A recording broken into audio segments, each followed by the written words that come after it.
So like I said, if you've already registered or you registered a couple days ago, I sent you guys the part files. So let me know if you guys didn't get them. I think everyone in here right now I've sent them to, so we'll go from there. All right, so I'll get rid of this little thing. Don't need that. All right, so the part file I'm going to look at first is this example one here. I'll pull them both up so you guys can see what they look like. Here's example one. So we got a 2-op part here. We're going to do both sides. And so we have just some milling. We'll probably do an open pocket to machine all that down. We got this inside pocket here. So my plan is I want to drill a big hole through it and then open it up with a 1/2 inch or 5/8 end mill, something like that. And then inside there, I do have a couple little T-slots. So we're going to create a tool that matches the T-slot, or, it's an 1/8 inch thick. So we'll get a tool that's an 1/8 inch thick, and we'll actually go in and cut the T-slot in there as well. I got this little kind of O-ring groove or whatever you want to call it right there. And then from the back side, I have just another little pocket, some counterbore holes, and really just a chamfer on that bottom hole. So we should be able to do most of the stuff from the top side and then, kind of clean up stuff from the bottom. All right, so there's the first part. The second one is the example 2 here. And it is a larger file, so it might take a second longer to load. There we go. It's not larger. It's just got a lot going on with it. So we got a lot of pockets that end in radius down at the bottom. So our finish tool is going to be probably a ball mill for a lot of this stuff. We got some corner rounds, chamfers, depending on whether we do that with the drill or not. And then we have the whole other side of the part, which is a bit more, but most of it should be pretty straightforward. We should be able to knock it out, get into some of these areas. These big sections here, depending on the size, I haven't taken full measurements of all this yet. That's 1.5 diameter. So that might be something that we end up having to do like a 3D milling on to create, because I don't have a chamfer tool that's got a diameter of 1.5 inches.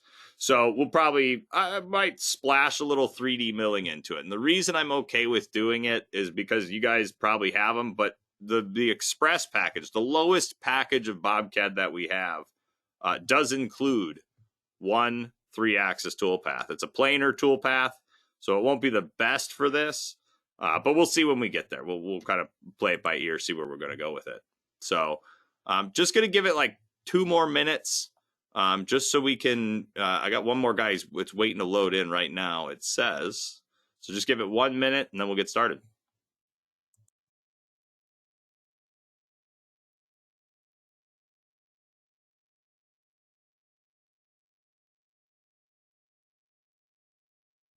All right, he's just stuck, so we're going to get started.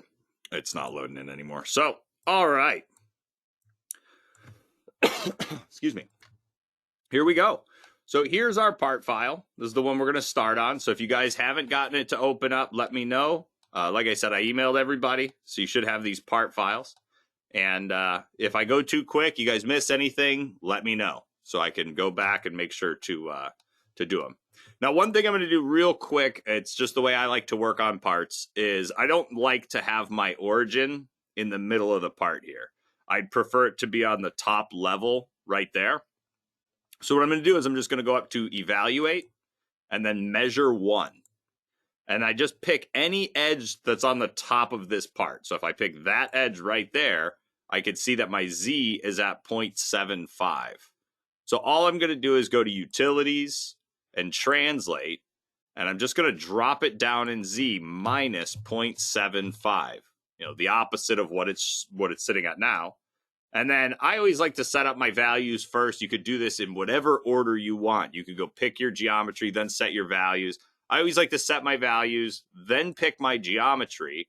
That way my preview just pops up just immediately, and then I can hit OK and then cancel out. And so now, let me get rid of this arc that I have right here because I don't need that no more. Oh, I've got to grab my select tool. Grab this right there. Delete. All right, who just joined? Who just joined? Who's the newest one? Larry, Mark, Mike. Let me see. If you just registered, then I have to send you some part files real fast. So let me do, all right, so Michael, I'm going to send you some part files real quick. Give me 2 seconds, guys. Let me just forward this email on to Michael, whatever you go by. I'm Mike, by the way, in case you guys didn't know. Let me copy that address and send it off to you. All right, cool. So it's on its way to you now, Michael. It's just the part files we're using today. It's got a couple little things in it. So I wanted to make sure everyone's got some part files. This is example number 1. There's example number 2. They're inside of a zip folder. I gave you 2 different files, so it should work. All right, so now getting into this. So I want to start off, I'm going to just close down this measure entity box, and we're going to go create some stock. So I'm going to say CAM tree. I've already started a CAM tree. Let me delete that. All right, and I'm just going to right click on CAM defaults. I'm going to go down to new job. Inside a new job, this is where we get to pick that machine. So either pick your specific machine if you got one, or in my case, I'm just going to use this BC3X mill. This should work just fine. And then from here, I'm going to go right to the stock wizard. So from the stock wizard, the first thing it always asks for is this workpiece. And this workpiece, when you're selecting geometry for this, what you're trying to select is a solid model, always a solid model that represents the final finished part. And essentially what we use this workpiece for is pretty much the simulation. When you open the simulation, you'll get to see a copy of your solid model, so you can actually compare what you're cutting to what kind of BobCAD's creating with the Toolpath. So you can kind of see what's left over. So all you do is you pick the solid and then hit next. You don't have to hit OK. If you hit OK, it closes the stock wizard. And then you still have to run your whole stock wizard. So just click it and then hit the next arrow there. And there is our stock dimensions right there. So we could see X is 6. I'm good with that. Y is a 6.9282. And that's just from point to point. So I'm going to round that up. We'll say it's 7 inches. It's not much extra, but 7's, I could get a piece of stock 7. And 6 inches, yeah, we'll say it's squared up. Now, a lot of you guys, when you get into this, facing is a big thing. I have a lot of discussions with guys about how you do facing and all that stuff. And so if you have a known amount that you're going to take off the face of your part, you're going to take off 20 thousandths or whatever, then add your 20 thousandths into here. All right. If you're going to be touching all your tools off of the rough stock, then add that extra geometry into this offset box. So I could say we got 20 thousandths on the top of the part. The way that I usually end up facing, though, is I take a measurement of my stock. And in this case, I need the final dimension to be 1.75. So if my stock was, say, 2 inches, what I could do is I could load my part into the machine. I could touch off my tools off the rough stock. And then before I set my Z, I drop it down however much, 1/8 of an inch if that's what I want to use. Or I could just take off 20 or 30 thou off the top, and then when I flip it over, I could take off the rest. So the way that I do this is I like this surface. All right, so this will be kind of my machined surface. I like that to be labeled as my 0 plane. That's my Z0. So when we do this, I don't add extra stock. I rely on myself at the machine to drop the Z down, call it 0, and then when I run my facing pass, it's going to go in and kind of create my 0 level. So it depends. I'll kind of show you how it works. If you guys have questions on it, I'll try and explain it better. I have one customer that this is how we do a lot of our facing, and it works out really good because you're essentially, every time you're doing your face pass, you're creating that 0 plane. And it just helps out with a lot of the tool pathing, because you got to think, if you set your origin 20 thousandths taller and then you face off that 20 thousandths, you have to then remember that every tool path that comes after that has to be negative 20 thou.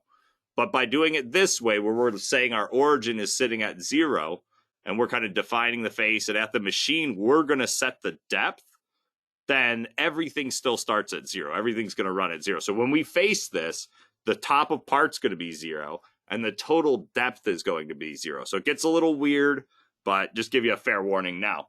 Like I said, though, you can absolutely leave your top of part, or your face material. So if you wanted to leave 20 thou, 60 thou, whatever you got on top of the part, be sure to add it in. And then all your tool paths after the facing has to have that negative amount that you took off. All right. Remember, when you're doing your stock definition, this stock orientation is only going to ever be used if your part's kind of on a weird, goofy angle and you're trying to orient your stock to match the part. All right. So we're not going to do anything with the stock orientation. We'll just go next. And then right here, we have our machine setup. So machine setup 1. Yeah, that's the machine setup we're defining. And then we have our origin. And this really depends on where you want to go. I'll go with the back left corner for now. If I was going to do, if I already had a hole in it or something, I might pick off the hole if I could. Top dead center on this one wouldn't be a bad option either. It really depends on how you guys are getting your, how you guys are finding zero. If you're using a probe, absolutely. Find the center of the stock. It's going to be just fine. If you're not, you're using a corner, set it up off the corner, whichever corner you want to use. So we set it up on that back corner there. And then the only other change I'm going to make, and you guys shouldn't have to make this, the only time you'll have to make this change is if you have the simulation, the pro version of the simulation. So the pro version of the simulation has the ability to see your machine. And so on that virtual machine, we have a defined zero location. And what happens is when we load the simulation, we put our zero location, our origin, in the zero location that's on the machine. So what ends up happening with the machine showing is the part ends up inside the table, and I get errors the whole time telling me that I'm machining through my table. So for me, all I'm doing down here on this work offset XYZ is I'm going to add a Z of the part's about 1 3/4 thick, 1.75. So I'll just make it 2 inches, 3 inches, whatever I need to lift that part up so it's not inside the table. This does not affect the G code in any way. You could just leave it blank if you want. If you don't have a simulation where you see the machine, you don't even have to worry about this. But for those of you that do see the machine in the simulation, you're going to want to add this value so that it lifts the part up.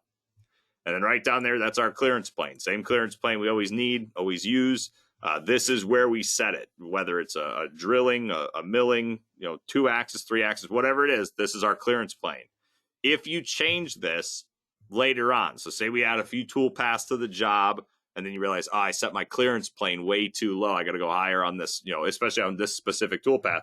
This does work retroactively. So if you change it after you've created tool paths, it will update the tool paths that were already created. All right, so we'll go ahead and hit OK. We can't go next anymore, so we'll just hit OK. And there it is. So I have my stock made. I'm just going to right-click and blank that out. And there we go. So now coming up with a tool list for something like this is, this one's not too bad, but I want to do some fun stuff with it. So I want to drill a hole down the middle. And so the first thing I want to do is go to evaluate and just measure 1. And I'm just going to measure the diameter of that hole right there. And we'll see the diameter is 2 inches. That's perfect. What I'm going to end up doing is I'll do like a 1-inch drill through.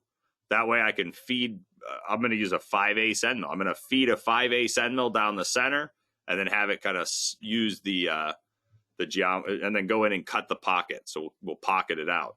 So we have a couple ways of doing that. So we got a 1-inch drill that we're going to add to the system. So I'm just going to go over here and cancel out, go to my cam tree. I'm going to right click on my milling tools here. We're going to build a full tool crib. I don't want to do this all on the fly because there's a few different tools we need. So I'll say tool crib, and I'm going to start off with a center drill, and I'll add from my tool library here. And so this one I'll start with, let's go with, let's see. Well, let's do I don't know if I can get a 1/2 inch into some of the areas because of the hex or the little plus sign kind of thing I got. So let me go with a 3/8 90-degree spot drill. So I'll hit OK. And really with this one, I only need it technically for this center hole here because I could do all the other drilling from the other side. So everything's kind of, I really don't need to. But we'll start with that 3/8 center drill. Next, I'll go back into the tool crib. Let me jump up to the drill section this time. We're going to add from our tool library. And I'm going to just sort by my diameter here just by clicking it. And if you guys didn't know, they added in this thing, you might have read it before, but it says drag a column header and drop it here to group by that column. This is really handy with end mills especially, but drills, it's pretty nice too. What you do is you can take the diameter and drag it up into this column, and it'll sort by all the diameters. And what's cool is it's a set diameter. So if I expand my 1-inch drill, I only have one 1-inch drill. But if you do this with end mills, you might have, when you sort by the diameter, most end mills, you'll have more than one. There's usually a standard version and then a long version. But like a 1/2-inch end mill has a standard version, it has a long version, and it has a ball end mill version. So when you sort by your diameter, or you sort by your label, or whatever category you want to sort by, it sorts all the tools, and you get to see I want to see all my 1/2-inch tools, and it's going to show you all the 1/2-inch tools, which is really cool. So there's my 1-inch drill. I'm just going to pick it and hit OK. And there's my 1-inch drill. That's fine. That'll work perfect. So while I'm still in here, I'm going to go add an end mill rough to this. So I'll say add from tool library. And then once again, this is the end mills this time. So I could grab the diameter and sort by that.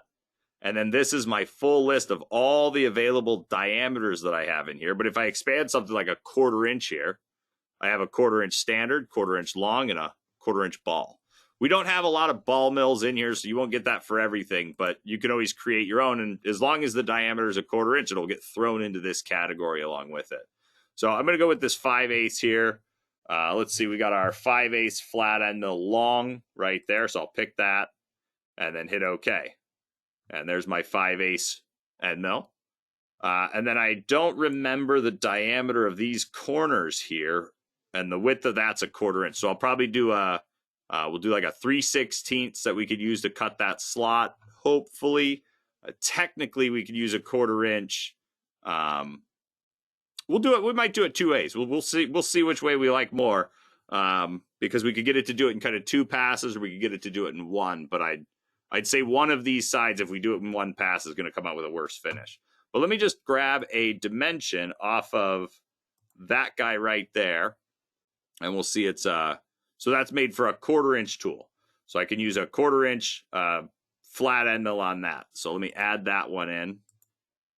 Just right click, tool crib, and then again, add from the library. We'll go ahead and expand the mill. I didn't pick end mill before. There's my end mill rough. Again, sort by the diameter if you like. Find yourself your 1/4 inch. And I'll go ahead and do a 1/4 inch long right there and hit OK. There's my 1/4 inch flat long. Then I'll add that 3/16 in. So I'm just going to go in here. Once again, one thing I want to point out, because I just did it twice in a row, is when you're going into the tool library, if you don't pick a specific category on the left, you get the full library. So to make it a little easier, over on the left, I could say, let's do an end mill rough, and then add from my tool library. And that way it only opens up the end mill rough category here. So once again, I'll sort by my diameter. I'm going to go ahead and find a 3/16. Let's do the long version, only because I got a 3/4 inch stand up with that little plus sign dealy. Then I'll hit OK. And then we need a chamfer mill. So I need something to chamfer some edges with. So I'll add from the tool library on that. And I'll pick, let's go with a 3/8 chamfer there. And I'll hit OK. Right there. So there's a little chamfer. Looks fine. Should be good enough. I'm not taking much off on those chamfers. And then the last one is a corner round right out here. But I don't remember what size I made it. And I don't know if this is going to give me the right measurement. See, it's a spline curve because it's on that corner. So what I need to do real quick is I need to find, I think it's an 1/8 inch radius. But without knowing for sure, I want to make sure to pick the right tool. So an easy way to do this is to find the intersection. So just a little bit more CAD, I guess, from what you guys might have seen yesterday if you were here. But if the part's, kind of in a known location, like I know exactly where that part's sitting, what you could do is under Create 3D, there's this option way over here called Intersection Curves. So what we need to use intersection curves is we need a plane that intersects our part. So the way I'm going to do this is I'm going to add a new layer. I'm just going to call it plane. And then I'm going to go down to my UCS tab here. So I have my my coordinate system. I'm going to change my coordinate system. I have my top plane here, And so I'm going to go to a front plane. And what we'll see is we have this plane now that runs right through here. Now, it seems like a lot of work to get this measurement. There's probably another way, actually. Let me measure one. If I can't pick the surface, so it doesn't let me do that. There might be another way. This is the way I would do it real quick. So what I did now is I'm now drawing in a different plane. And so if I go to create 2D and I create this planar surface, or in my case, what I'll use is a rectangular plane. The reason I like to use the rectangular plane is because of these options here. It lets me sketch. So I'm just going to sketch a plane that cuts across the entire part like so. Hit OK and cancel out. And then I'm going to add another layer. And this is just where my intersection is going to show up. So I'll say intersection curves. And then right here we have our intersection curves. All right, so I pick the intersection curves. I pick my first solid or surface, whatever we want to pick. There's no right or wrong order you pick this in. Then I pick my second. And you can faintly see it. You guys might be able to see it better on your screen, but there is a faint orange preview that shows up all around what's going to pop up here. So what we're getting by doing this is where this plane intersects this surface or solid. So I'll hit OK, I'll cancel out, and I'll go turn off all the other layers right there. So that's just kind of a section view of that. Oh, that's another way you could do it. Yeah, section view. It's under the, where is section view nowadays? Under utilities. I haven't used section view in a very long time. Yeah, section view right there. So section view, we might also be able to do it where we say I want to cut it from a top plane or a front plane here. I got to cancel out real quick. There it is. So let me hide my plane and section view. So section view, technically, I could go in, pick my solid model, and really just tell it to create a wireframe. And that could be another thing we do. That's probably faster. I don't use section plane too often, as you can tell, but it is another option to create the wireframe. But I've been using the intersection curves for so long because for the longest time, that's how you created wireframe geometry for turning parts. If you were doing a lathe job, you'd have to find intersection curves. We didn't have that spun profile feature. So all that work just so I could come in here and measure that radius. So I'm going to go evaluate, measure 1, pick that arc right there. Let me zoom in. Pick that arc, not the points. Make sure you get the arc. And we'll see it's an 1/8 inch radius. So I'll go back to my cam tree. I'm going to add another tool to my tool crib. And this one's going to be a corner round tool. So I'll add from the library. I should have an 1/8 inch in here. I'm going to search by my corner radius here. I'm just going to drag that up to the top. And we'll see right here we have our 1/8 inch. And so these are all the ones that we have. We got a 1/2 inch with an 1/8 inch radius. Let's see. Let's use that 1/2 inch. We'll try that one, see how it works. If it's too big, we could always change it. We got a lot of options here. So we'll pick it. We'll hit OK. And then there is that little corner rounding tool. And when we're all done, we'll hit OK. Now, I think that's all the tools. I definitely need drills and stuff, but those don't happen until we get to the other side. So we shouldn't have to worry about any more drilling right now. If you wanted to put them into your tool crib, you absolutely could because you might not change tools throughout the job, but actually we might as well put them in. So I'm going to do a center drill, and tap on that. I'm not going to put them in. We have our center drill. When we go to do the drill, it's going to pick it when we tell it to tap the holes. It's going to pick a 201 drill for us. We don't have to mess with that. And then the drill or the tap itself, it's going to pick the tap. So we just got to really make sure that we got enough slots in our machine to make this happen. Right now I think about 7 tools. One of the guys I work with the most often, he's got a 9 tool. He's got 10 tools, but the probe's in 1 slot. So he's got 9 tools that he could fill up. So we have a couple extra slots. We might run out of spots depending on the machine you have, or you might not even have a tool changer at all. So you got to swap out all these tools as you go. If that's the case, I would look into possibly using one of these end mills more often. Maybe go with maybe a 3/8 end mill, or really 3/8 is too big to do everything. Your 1/4 inch would be probably the smallest end mill you can go that still has the ability to cut the biggest end mill you can create that has the ability to go cut pretty much everything. But we're gonna run it. So we'll hit OK. I'm gonna close down the measure entity box. And I'm going to hide that plane that I don't need anymore. All right, so on this one, the first thing I want to do is I'm going to drill, or the first thing we're going to do is face it. So let me start with that one. So I talked a lot about facing earlier when I was setting up the stock. I do not usually add the extra material onto the top of the stock. This is the way I do it. You guys definitely don't have to do this. You might have a different way. You might face it off. You might never even use BobCAD to face it off. And if that's the case, do it that way. Get your blocks squared up and then start. But for me, what I do is when I do my facing, I right click, I say, let's do a mill facing. And so it pretty much finds the geometry, kind of looks at it. We may need to select a piece of geometry that's the size of our stock, but it should be recognizing it. So I'll go next. Right here, we have our top of feature, and it's set to 0. And our total depth is also set to 0. And the reason it's reading this right now is because BobCAD, if you have extra material on top of your part, it will actually read it. And it knows where the material is, knows where it'll end. So by leaving my top of feature, my total depth at 0, all I'm going to do is create this facing toolpath. And then at the machine, when I walk out there and I set my Z for my tool, that's wherever I set Z is what's going to be called 0. And then we're going to run a face pass across at that level. So anything that comes after that is using that freshly faced off top as their top of job to go cut into the part. So it's got a square that looks good, looks like the piece of stock we have. I'm just going to hit next, and then give me 1 second. I got to take a drink.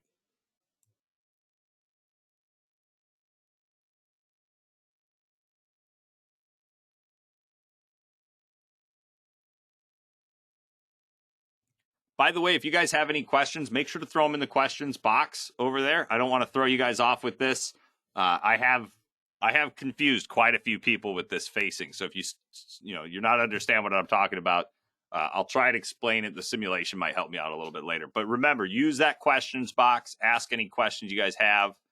And yeah. So facing, just going to hit next. Right here's my posting. Got work offset number 1.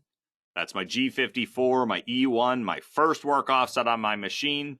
And we're going to ignore that output rotary angle.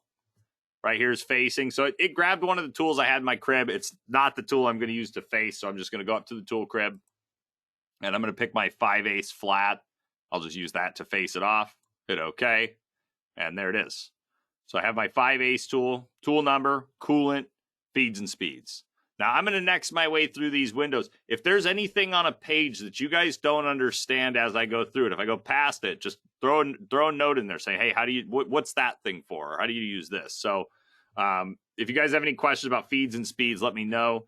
But over on the right side here for feeds and speeds, right now, BobCAD is calculating those feeds and speeds. And I don't know what material I currently have set up.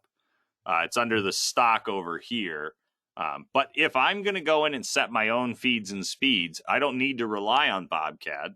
Then what I could do is I could uncheck the use system feeds and speeds and either do the math myself. So if I know not really myself, but if I know my surface footage and my chip load, I can enter those values here.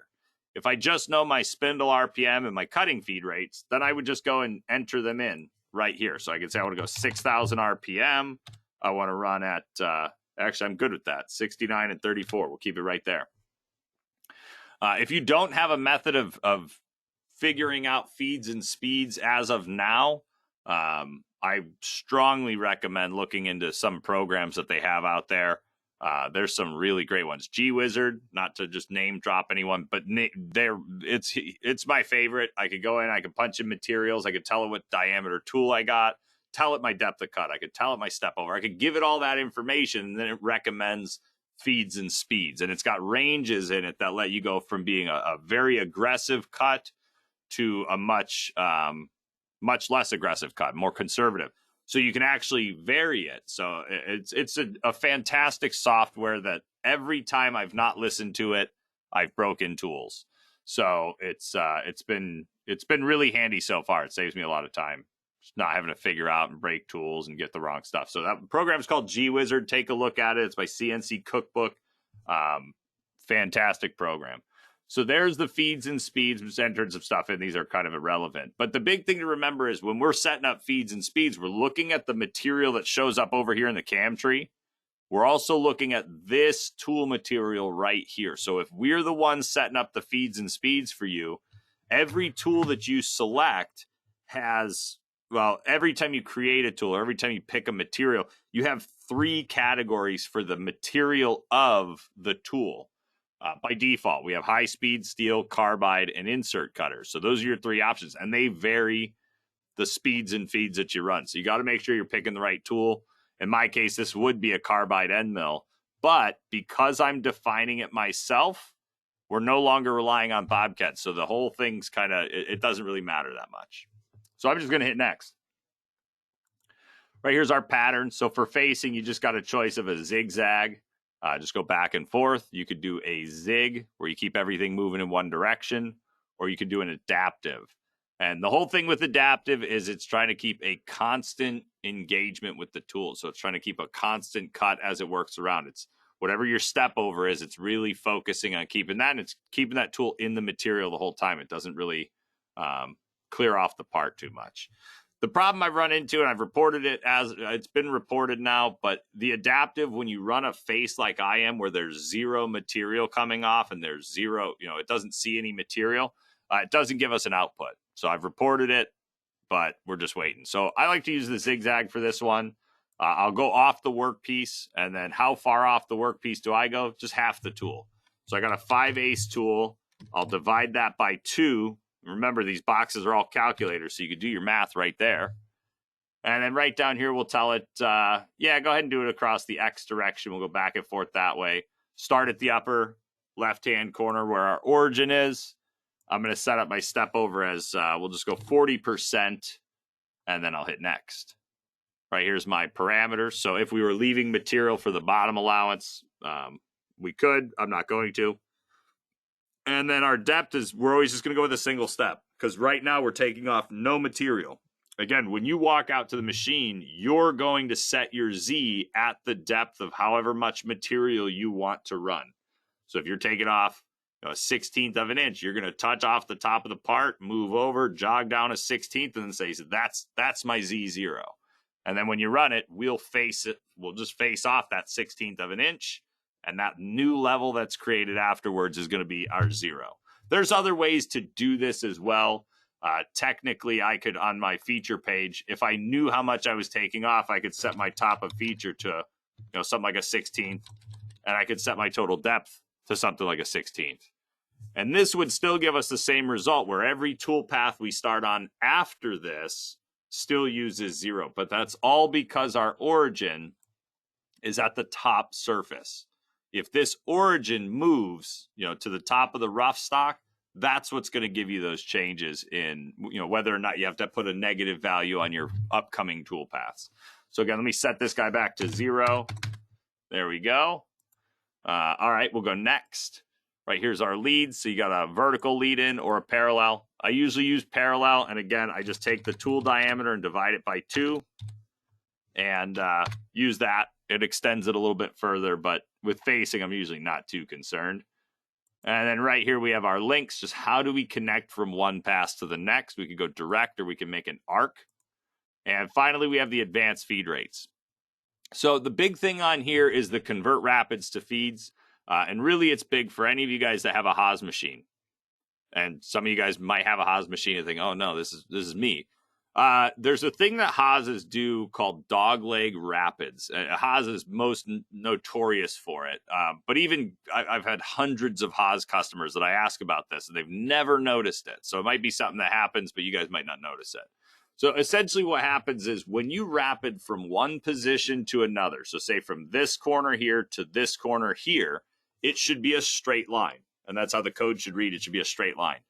But when it's in a rapid mode, so when we kick into G00 on a Haas, it loses, is it polarity or modality? Polarity, something like that. And so essentially the X and Y aren't clocked properly, meaning they don't end up at the right position at the same time. They don't make a straight line to get there. And so what happens is X or Y ends up kind of running a little bit faster than the other. So instead of a straight line, you'd have kind of a curved arcing line, a dogleg rapid.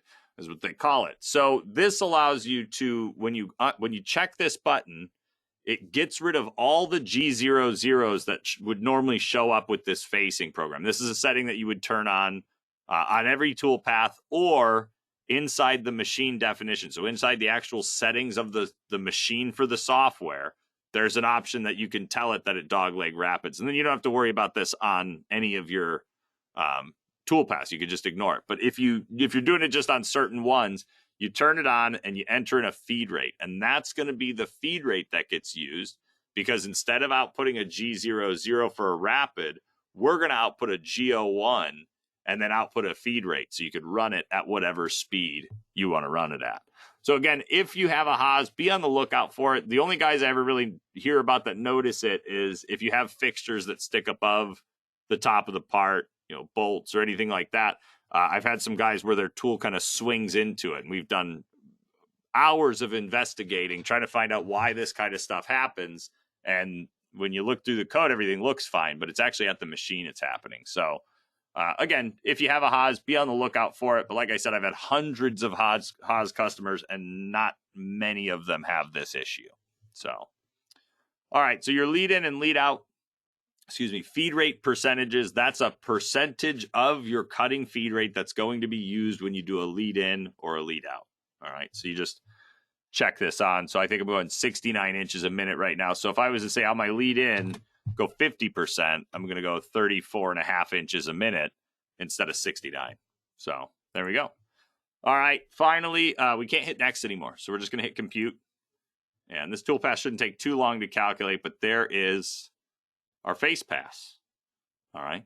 So like I said, when we go to face this off, you're going to, if you were doing this part, you would manually be setting up where you want to set your Z, and then your first pass, when you run it, it's going to take off however much material is above where you Z'd out from. So there you go. So I always like to blank out toolpaths when I'm done with them. So I blank it out. I usually rename it, but this one's named feature mill facing, so I don't think we need to rename it. Then I'll go ahead and shrink it up. There we go. All right, now what I want to do is work on this inside pocket real quick. I just want to knock out the hole and kind of do the whole thing here. And so there's many ways to do this drilling, but there's a couple things I'm going to need to do. One thing is I'm going to drill it with a 1-inch drill, and then I'm going to use an open pocket to clean it up to the 2-inch diameter that we got. So what I want to do is I'm going to go up to Create 2D, and I'm just going to say, I'm going to make a new layer here, and I'm going to make it 1-inch hole. Let me put a space in there. So 1-inch hole. And I'm going to go to arc, and then radius, and I'm going to set it to 0.5, and it should be centered right on XYZ 0 already for me. And then I'll hit OK and cancel out. So there is my arc. All right, and I'm still clicked on the thing there. So there we go. All right, so there's my center arc. Now, before I go and use this as geometry, for open pocketing, there's really one rule you need to follow. And that rule is anywhere there's not a wall, you're going to change to a dotted line. So anywhere where there's an open pocket, an open edge, we're going to create that as a dotted line. So since I didn't change my line style, which is right down here, and I could have done it before I drew the arc, I just didn't think about it.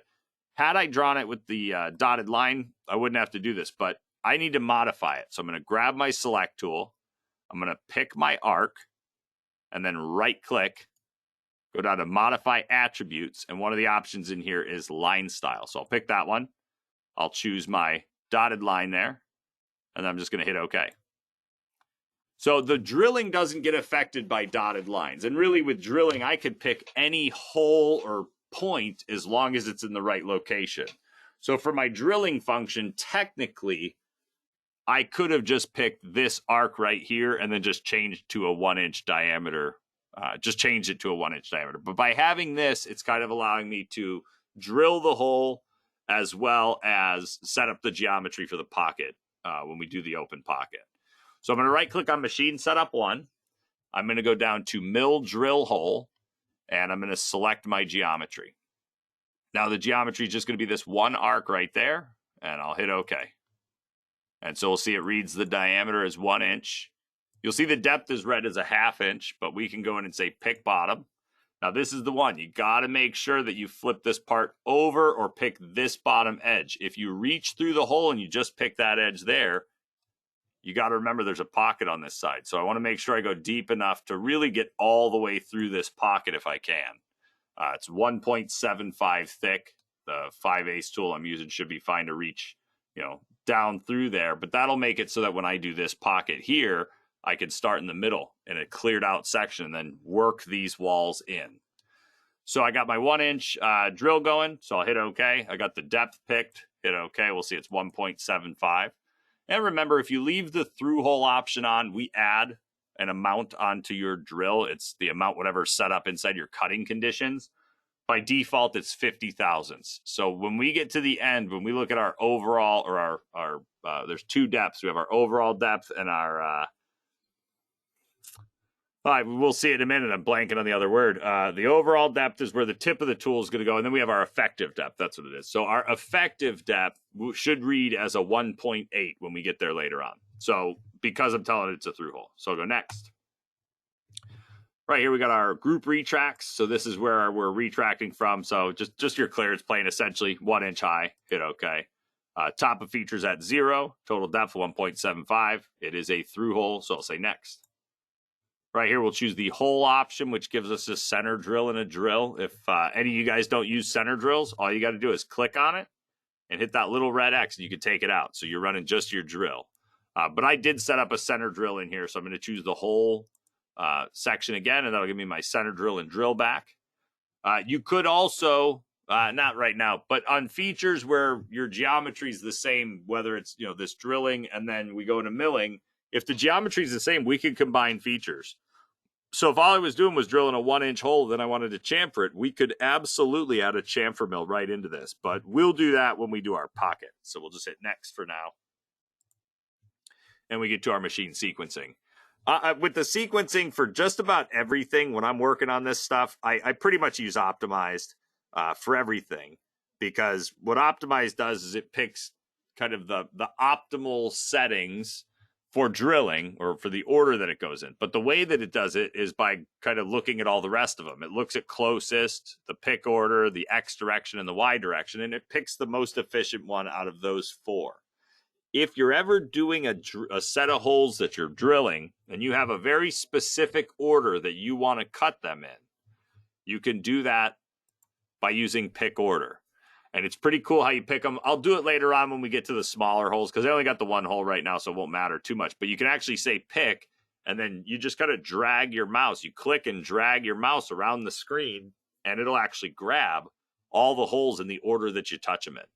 But like I said, I'm going to use Optimize. There's only one hole, so there's no right or wrong on this one. And then I'll say next. Here's my posting. Got work offset number 1. Go next again. Got our center drill. So pick that 3/8 90-degree spot drill that I set up. So I'll go next. Right here we have our center diameter for our center drill. So you can either set up the depth of the drill that you want to go. So if you know what that is, you could set that up. Or you could tell us what the center diameter is. And so I like to use the center diameter. I could come in here and say, I want the center diameter when it's done to be 1/4 inch. And so we'll see that 90-degree spot drill has to go an 1/8 inch deep to get there. Over here, we then have our cycle type of packing or fast packing. I can't remember if this was in 32, if this is new to 33. If any of you guys are using 32, this option may not be in there, but again, I'm not 100% sure. So it's something, as you look at your page, see if it's there.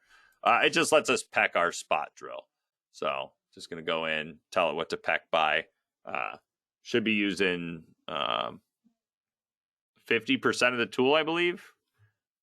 I don't know how. I'll have to look at the cutting conditions. But for now, I'll just hit next. Let me see. There we go. All right. 2 seconds, guys.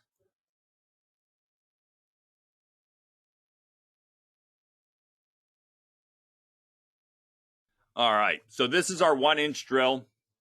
Because I put it inside my library or inside my crib, it already grabbed it. So I don't have to worry about that. Just going to hit next. Right, here's my parameters. So like I said, whenever we do a through hole, we add 50 thou onto it. We're going 1.75 deep plus 50 thou brings us to that 1.8. That's where you're going to get a full width cut, full shoulder width cut, 1 inch all the way down. The overall depth is where the tip's going to go. That's the number you should expect to see inside your code, because that's the one where, that's the depth that the tip's going to go.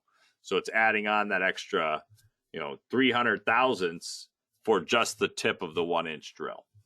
Once again, you can choose whether you want to peck or fast peck with that one. This one's definitely set to 50% of the cutting or of the tool diameter. So this center drill looks like it might be, it's a bit smaller, broken down into 3 steps. I don't know where it came up with those numbers, but this one takes 50% of the tool diameter, and that's each peck. And that's a setting inside your cutting conditions of the CAM defaults. If you right click on here and go down to cutting conditions, there's a pecking option of what percentage we use by default per peck. All right. So when we're all done with that, we can't hit next anymore. We'll hit compute. Pretty straightforward. It's a 1 inch drill. It's done. So I'm going to blank it out and then shrink it up. And the cool thing is, and you guys might notice this as you guys go through parts and do work, eventually it starts to speed everything up. After you start creating a couple toolpaths, a lot of stuff ends up being able to get, copy and pasted. So when we do the open pocket for this inside section, we will be able to do a copy and paste and do it for the outside as well. So we could actually start from this wall here and work out to the stock all the way out here. Or really, what we'll probably do is generate a wireframe piece of this stock here, and we'll have it do an open pocket that way. That way we get rid of all the stock around here. Yeah, that'll probably be how we do it, because then when we flip the part over and we start facing, when we start working on the other side, we'll be able to grab onto this kind of plus sign to hold on to, flip it over, and then we can even do our finish pass, or our, our profile pass around the outside. I really need to do a little bit of a profile pass on this side as well, though, too. So we'll play it by ear. We'll see how it goes. So, all right, center pocket. That's it. So we have our dotted line geometry, and then this other edge that we're going to use this edge right here. That's going to be the wall we want to stop at. So I'm going to right-click on Machine Setup 1. I'm going to go down to Mill 2 Axis, and then select Geometry. Now, when I select the geometry, I'm going to pick that arc and any one of these inside wall arcs. It doesn't matter which one, you just pick one of them. All right, and so our total depth, we know that the part's 1.75. So I'm just going to do the same thing we did before. I'll go 1.8 inches deep. That way we get it to stick out a little bit on the bottom, cut all the way through, so that when we go to clean up that pocket later on, we'll have a nice place to start. So the benefit of doing an open pocket instead of like a straight pocketing is I'm going to get BobCAD to ignore this 1 inch of material that's there. It's also going to start inside that area. It should see it as a safe area to plunge the tool. So we should be able to use vertical leads on all of that. The other thing I'm going to do is on the finish pass of this thing, I want my tool to plunge right down the center, feed to the wall, and then cut. So I have some very basic math that we can do that with on this one. So we'll see it all come together. All right, so we'll hit OK, and then I'm going to hit Next. So we have our top of feature at 0. We're going that 1.8 deep. Next again. I'm going to choose pocketing. Now remember, the geometry that I just selected, and really the geometry we want to focus on as kind of the real selected geometry, is the solid line, not the dotted line. The dotted line shouldn't be run. We're going to try and add, what I'm going to try and do is add a chamfer mill to this. We're going to see the results. It shouldn't do anything on the dotted line. Like, it shouldn't try and chamfer the dotted line. But if it does, we'll have to make a chamfer on its own, just its own feature. But for now, what I'm going to try and do is combine it with this pocket and profile finish. So I'll say chamfer mill, move that over. So we have our pocket, our profile finish, and our chamfer mill. And then I'll go next. Right, here's our tabs. Now we're cutting a pocket. I'm not going to leave any tabs. There's normally with a tab, you'd be using it to keep an area that stays uncut so your part doesn't fall out or drop anywhere. In this case, internal pockets, I'm not messing with that. So I'll go next. For the posting, got our work offset number 1 once again, and then our contour ramping output. Now, this doesn't affect this toolpath. It is a toolpath we're going to play with later on, but the contour ramping output is specifically for the profile roughing toolpath. Profile rough has a pattern called a contour ramp where as the tool's cutting around the part, say in X, Y, it's also plunging down in Z. So it's doing this contoured ramp down the part. And all this is asking is whether or not we're allowed to output the code with line moves or arc moves. So it doesn't even affect this one. It's just one of the settings that's always there. So we'll go ahead and hit next.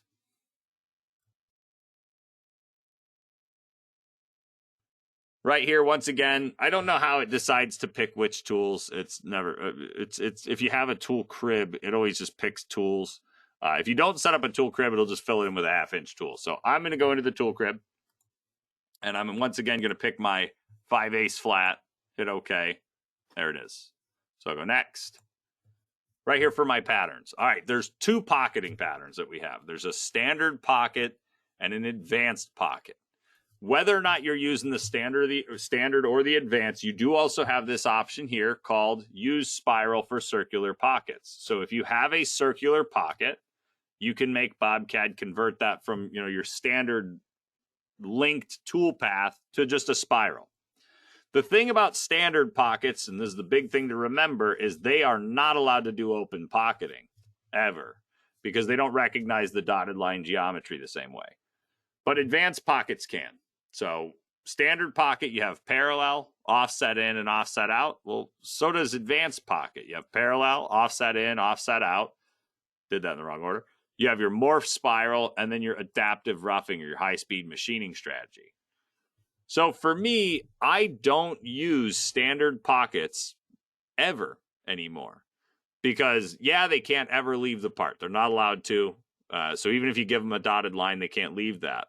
But the advanced pocket can. So if I give the geometry as a dotted line, then the advanced pocket can open pocket it. But it's all based on the geometry that I give it. So if I don't want it to do an open pocket, I don't make the geometry dotted. I just leave it as solid lines. And really, I just use advanced pockets for everything now. Whoops. So I'm going to go with, on this one, I'll go with an offset pocket out. We'll see how it comes out. Yeah, I wanted to start on the inside and work its way out, but I want to just turn on this option, use spiral for circular pockets. Why not? We'll see if it can make a spiral. Down below that, we have our cut direction. So you have a climb mill and a conventional mill. So I'm going to tell it I want a climb mill. And then right here, we do have some rest roughing options. If you guys haven't played with rest roughing before, essentially what it does is it allows you to go in. Well, let me start from the beginning. Essentially what it does is you'd have 2 pockets. One pocket with a large tool and one pocket with a smaller tool. You would program the large tool just like normal. There's no fancy options to that one at all.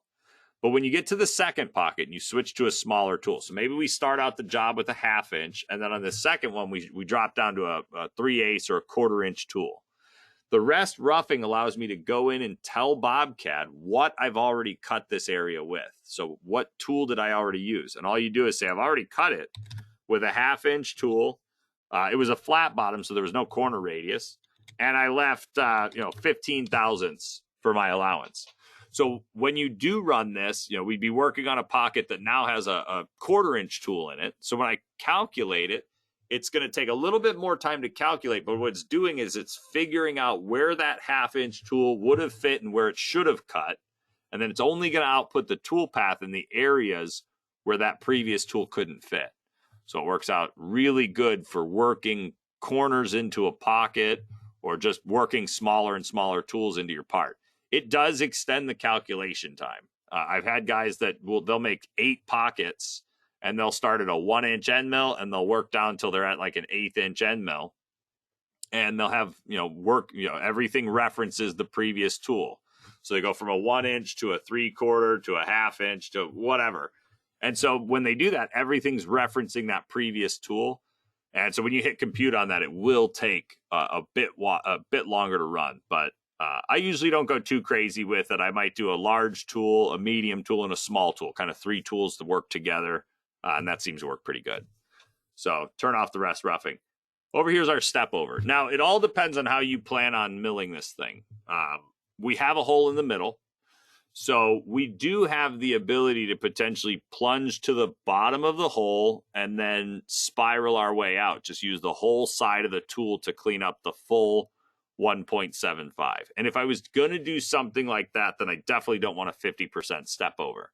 I'd be something closer to like 10%. But yeah, you know what? I'll do 10%.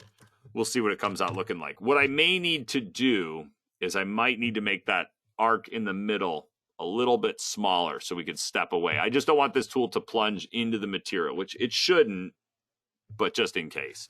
So I'll put that at a 10% step over, nice fine step over, and I'll hit next. So the allowance, this is what we're going to leave for the finish pass on the walls. That side allowance, 15 thousandths, leaving that for the finish tool to clean up. We got the bottom allowance. I'm not leaving anything there. I want it to finish the part. And then down below, we have our depth. And so this is where we have to kind of think about it a little bit more, whether we want to do a single step or whether we want to do multiple steps. So this could affect the last page a lot. I mean, we don't have to go with a 10% step over if we decide to take this out at a quarter inch at a time or 100 thousandths at a time. But I think what I'm going to do is I'm going to do it as a single step. I'm going to run it. If we don't like it, we could change it. We could always, turn these options on. Let's see what we get. And we'll go from there. I picked a 5/8 tool because it's a pretty tough tool and, should do fine. We'll see. So I'll leave it on single step for now. Hit next. Right here's our leads. I'm going to leave it on plunge for this one because, again, with that open pocket, it should be plunging into an area that's safe to plunge into. It's an opened up area. It's been drilled out already. So I'll try it with a plunge. If we need to, we could ramp or spiral in, whatever we need to do. So from there, we'll go next. Right, here's our machine sequencing. Like I said, optimized. Whenever I'm doing anything that has to do with sequencing, I turn on optimized, and you'll notice you have machine sequencing here, here, and here. So turn on optimized, and then say apply to all operations. All right, and then next. Right, here's our links. How do we connect from one pass to another? Do we go with a direct kind of line across the surface? Do we make an S-link? And then we could also do a full retract.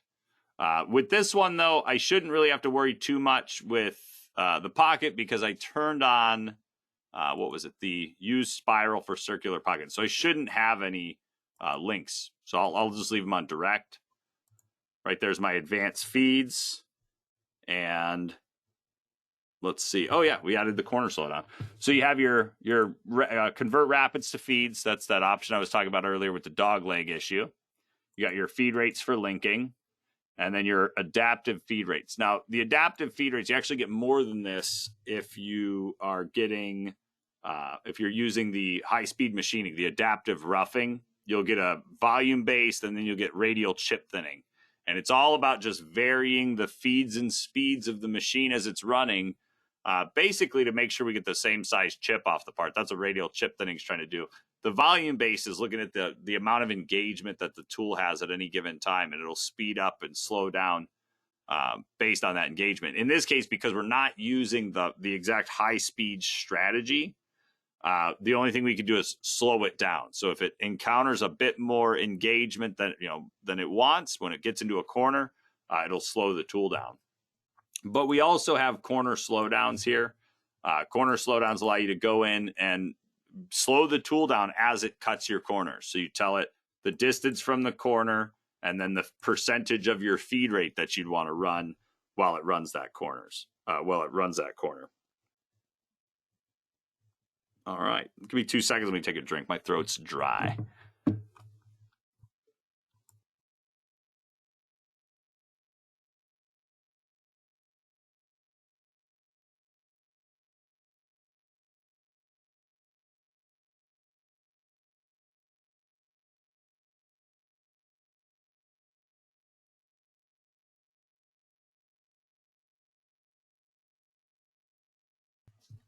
All right, sorry about that, guys.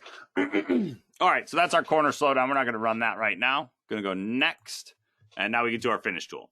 So whenever you do a finish pass, like profile finish is really the only one I could think of that's a full-fledged like finish pass. You can either pick a new tool, or in my case, I would use that same 5/8 end mill. So I'm just going to go up to the tool crib, pick tool number 1 once again, hit OK. And you'll see it usually picks a 1/2-inch end mill. If you don't have something in that category, it'll pick a 1/2-inch end mill. So I'll go next. Right, here's our patterns. So for a finish pass, we ain't got much. We got a standard pattern, so it's just going to go around the part. And then we have our compensation. So we have 2 forms of compensation. System compensation, meaning we are offsetting the tool. We're the ones compensating the tool. So for our 5/8 tool here, we're going to be offset by half that diameter. 3/125, what is that? 3/8? No, not 3/8. 3/16, 5/16, something like that. I don't know. So it's going to offset by whatever the radius of the tool is automatically. The machine compensation is going to output that G41 or G42, probably G41, into your code so that you can adjust the tool while it's running. So if you're cutting pockets and they're coming out a little too small, well, it could mean that your tool's worn. And so you need to comp it, make it a little bit bigger so it offsets in. I like to run both of them just because then I'm automatically compensated for, and I have the ability to do the adjustment. The biggest rule of thumb you got to follow whenever you use machine compensation is vertical leads do not work properly. It doesn't output the G41 if you do a vertical lead. There's ways around that, and if you're interested in that, we could talk about it later on. I got to figure it all out. There's ways to do it with a ramp setting, but if you are interested in using a vertical lead and getting your G41 to come out, there is a way to get it to ramp in and still give you the G41. But I haven't done it in a while. So for me, the rule of thumb is just pick anything but vertical. So I got them both turned on. I'll hit next. Right, here's my parameters. So this is the allowance. Once again, this is a finish pass, so I ain't leaving any allowance. I'm going the full 1.8 deep. All we're doing is taking off that 15 thousandths. So I'll go next again. And right here we get to our leads. So I do want to plunge in, and I do want to plunge in vertically, but I need to plunge in. I want to plunge in down the center. So I want to plunge right down the middle of the hole, feed over to the wall, and then make a cut. And I don't really need to. This is a big enough hole that I don't have to do that, but I like to show you guys how to set this up. So the hole diameter is 2 inches, and I'm cutting it with a 5/8 tool. So if you ever want to find the exact center of your arc or of the hole that you're cutting, and then you could use whatever. I'm going to use a right angle lead. What you do is you take your diameter, so 2 inches, and you subtract your tool diameter. So I'm going to get rid of the 5/8. So I'm left with this 1.375. Now that's the amount of material that's kind of left over, after we subtract that tool, but we need to split it so that's even on both sides. So all we do is divide this number by 2.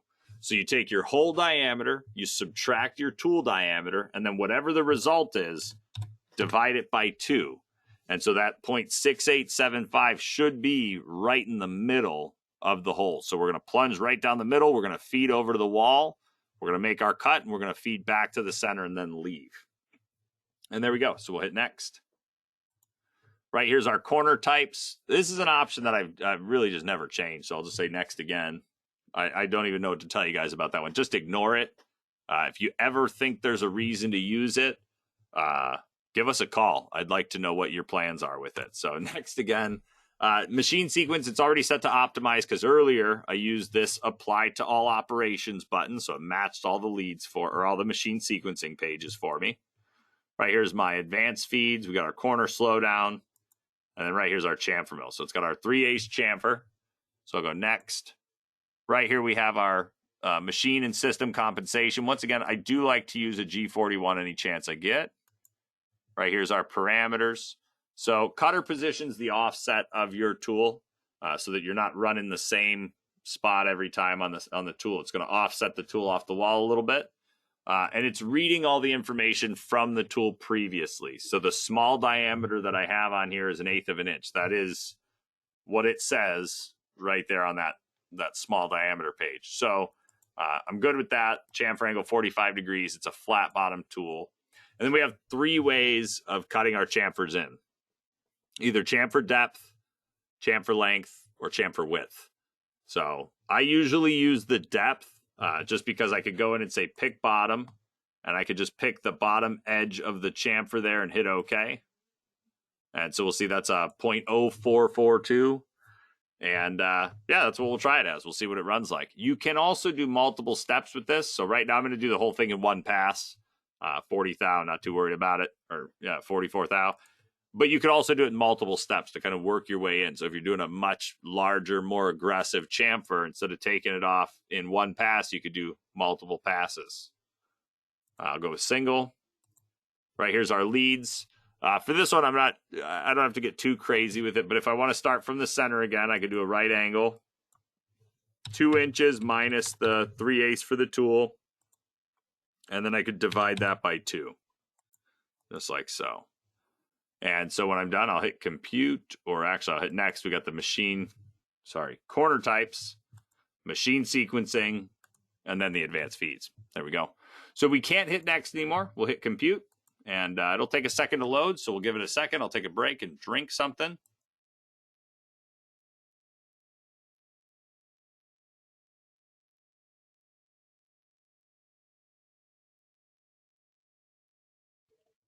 And if we zoom out of here, whoops, there we are. So right down the middle, that's our toolpath. We can see that line right there in the center. That's our lead line for the finish pass. And then we have our chamfer up top there, again, right to the center. So I'm just going to blank all this out right there. And then I'm going to rename it. So I'm going to call this center hole size up. Let's go 2 inch. There we go. So we know what size it is. Perfect. Shrink that up. That's how I know that I'm kind of done working on that toolpath for right now. Now, I might not be done with that. I still got to simulate it, make sure everything's good. But we'll knock out kind of all the stuff we got to do, and then we'll check out the simulation. So there it is, right there.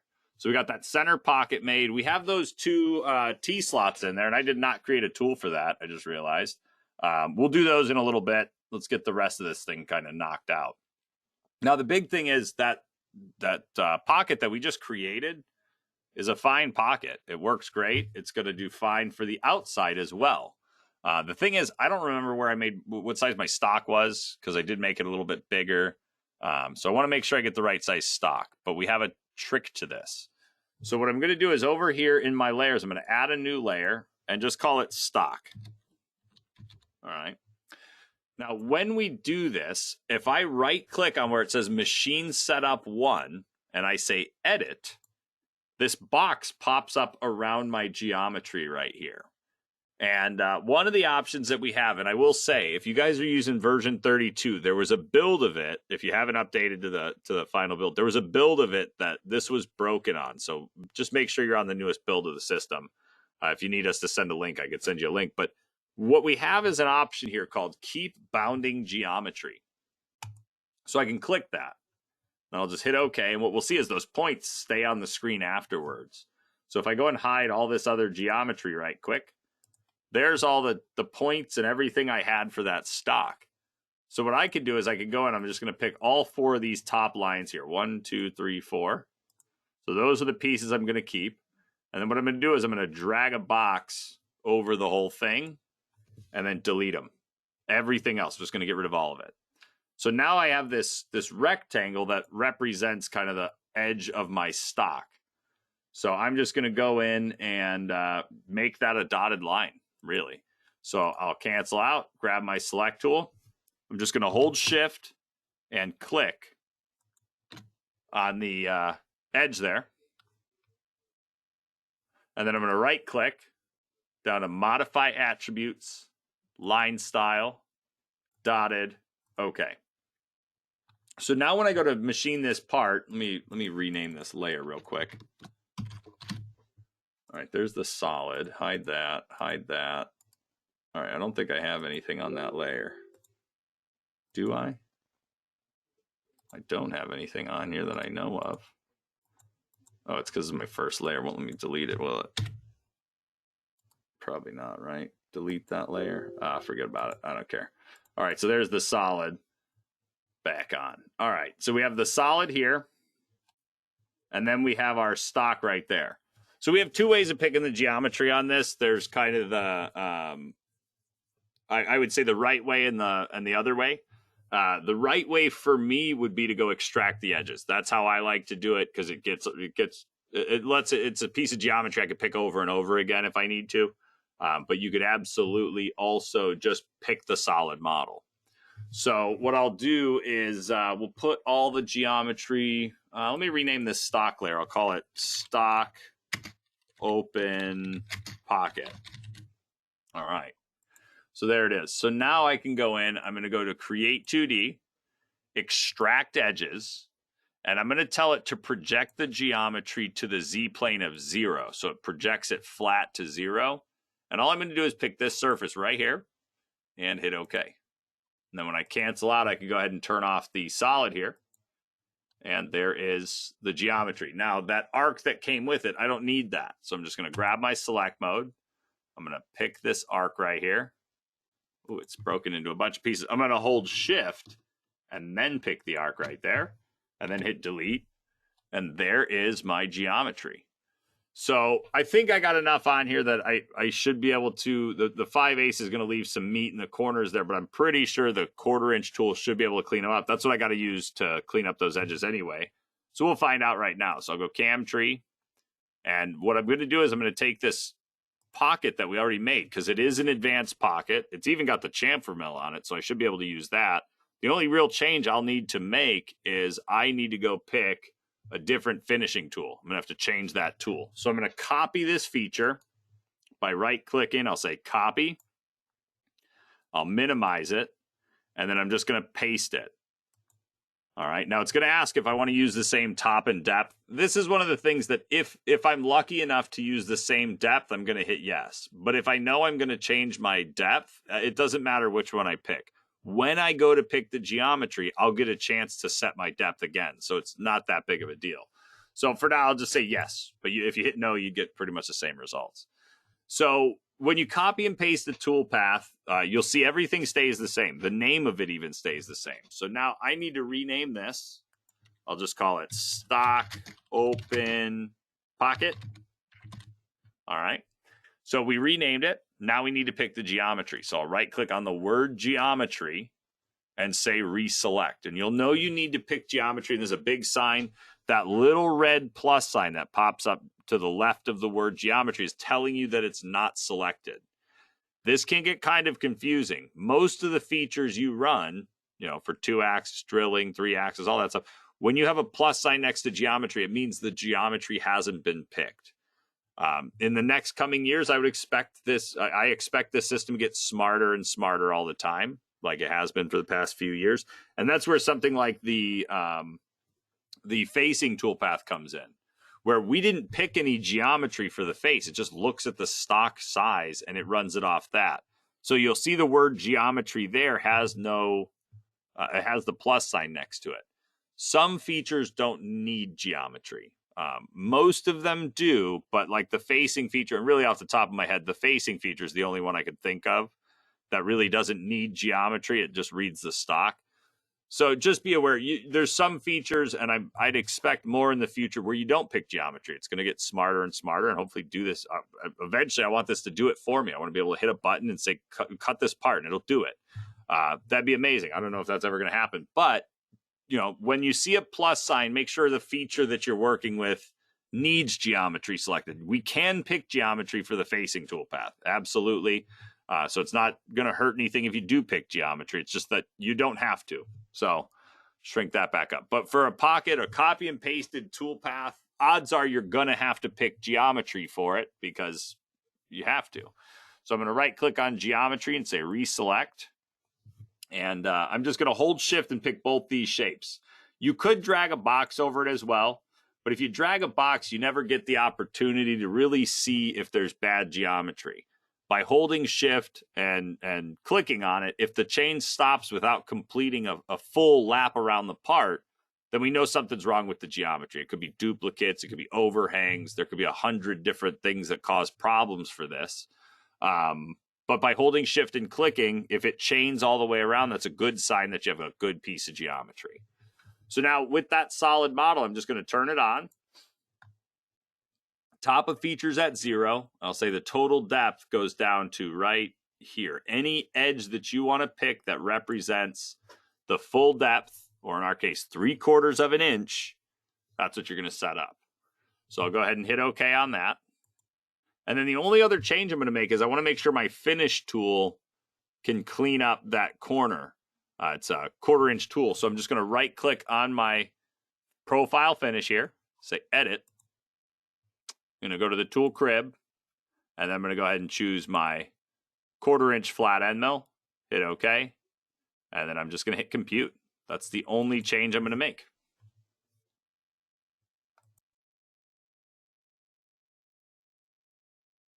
And there it is. So we have some options on here as well. We don't have our finish pass go to the correct side. Let me look at this real quick. So if I look over here, if I go to default chain start point, remember everything I've done so far, and I'm sure most of the things you guys do, we want to climb mills. So we want our compensation always set to the left, which this toolpath is set to the left. The thing is, if we left click on where it says default chain start point, again, that's a left click, not a right click. All right. So if we left click on it, all it does is it highlights it. There's our start point on that edge. And if you compensate to the left of that start point, well, you could see the 2 lines right there. There's the leads. But if I turn off the solid, there's our toolpath on the inside of that thing there. So what I could do is I can reverse it. So I'm just going to right click on where it says default chain start point, and you could just reverse the direction. I don't like where it's starting at. I don't like it being on the corner there. So instead of just reversing the direction and fixing it, I'm going to go to modify, which modify allows me to come in and pick like this edge here, and then it's still going backwards. So I could either go into here and find the chain, which is chain 1, and reverse it using this little button here, or I could just click the tip of the arrow just like that, and it'll flip it to the other side. So while I'm here, I'm also going to change one other thing. I'll edit this guy. I'm going to do my leads for the profile finish. I'll give it something circular. So I'll just do, it's a 1/4 inch tool. I'm going to go with a 1/4 inch length and radius. Should be plenty big. And then I'll hit compute. And there's our finish pass there. We still have our chamfer going up at the top. I didn't change anything on that. It could be too big. Really with chamfers, I'm going to watch the simulation and gauge it from there and see if I'm even on the right track anyway. But there it is right there. So all those rapids should be up over the part by whatever our rapid plane is. So in this case, should be 200 thousandths. And there it is. So that's going to take the square to the plus sign. And then next thing I guess we'll do is let's do, I don't want to cut this fully off. I got to think, if I was holding this in a vise, I really don't even have it oriented the right way for the dang vise. I should have rotated it 90. Thanks for saying something, guys. No, I'm just kidding. No, that should be fine. We take off all that material, we'll be able to hold on to that stock that's still down there. So we'll end up doing a lot of the same cuts from the other side, cleaning it up. The only thing I could think is we may need to do a pass, maybe just a single pass around the outside of this, because I have that corner round on there. So I have to get that corner round. Otherwise, we make it like a 3-op part. We cut the top, we cut the bottom, and we flip it back over and cut the top. I don't want to do all that. So what we'll end up doing is we'll probably do another cut. But let's focus on this little section here. This little guy, this little groove here. So stock open pocket is done. I'm going to right click on that and say blank on blank. We could shrink that up. And then we can go and hide that layer's worth of geometry because we don't need to see it. All right.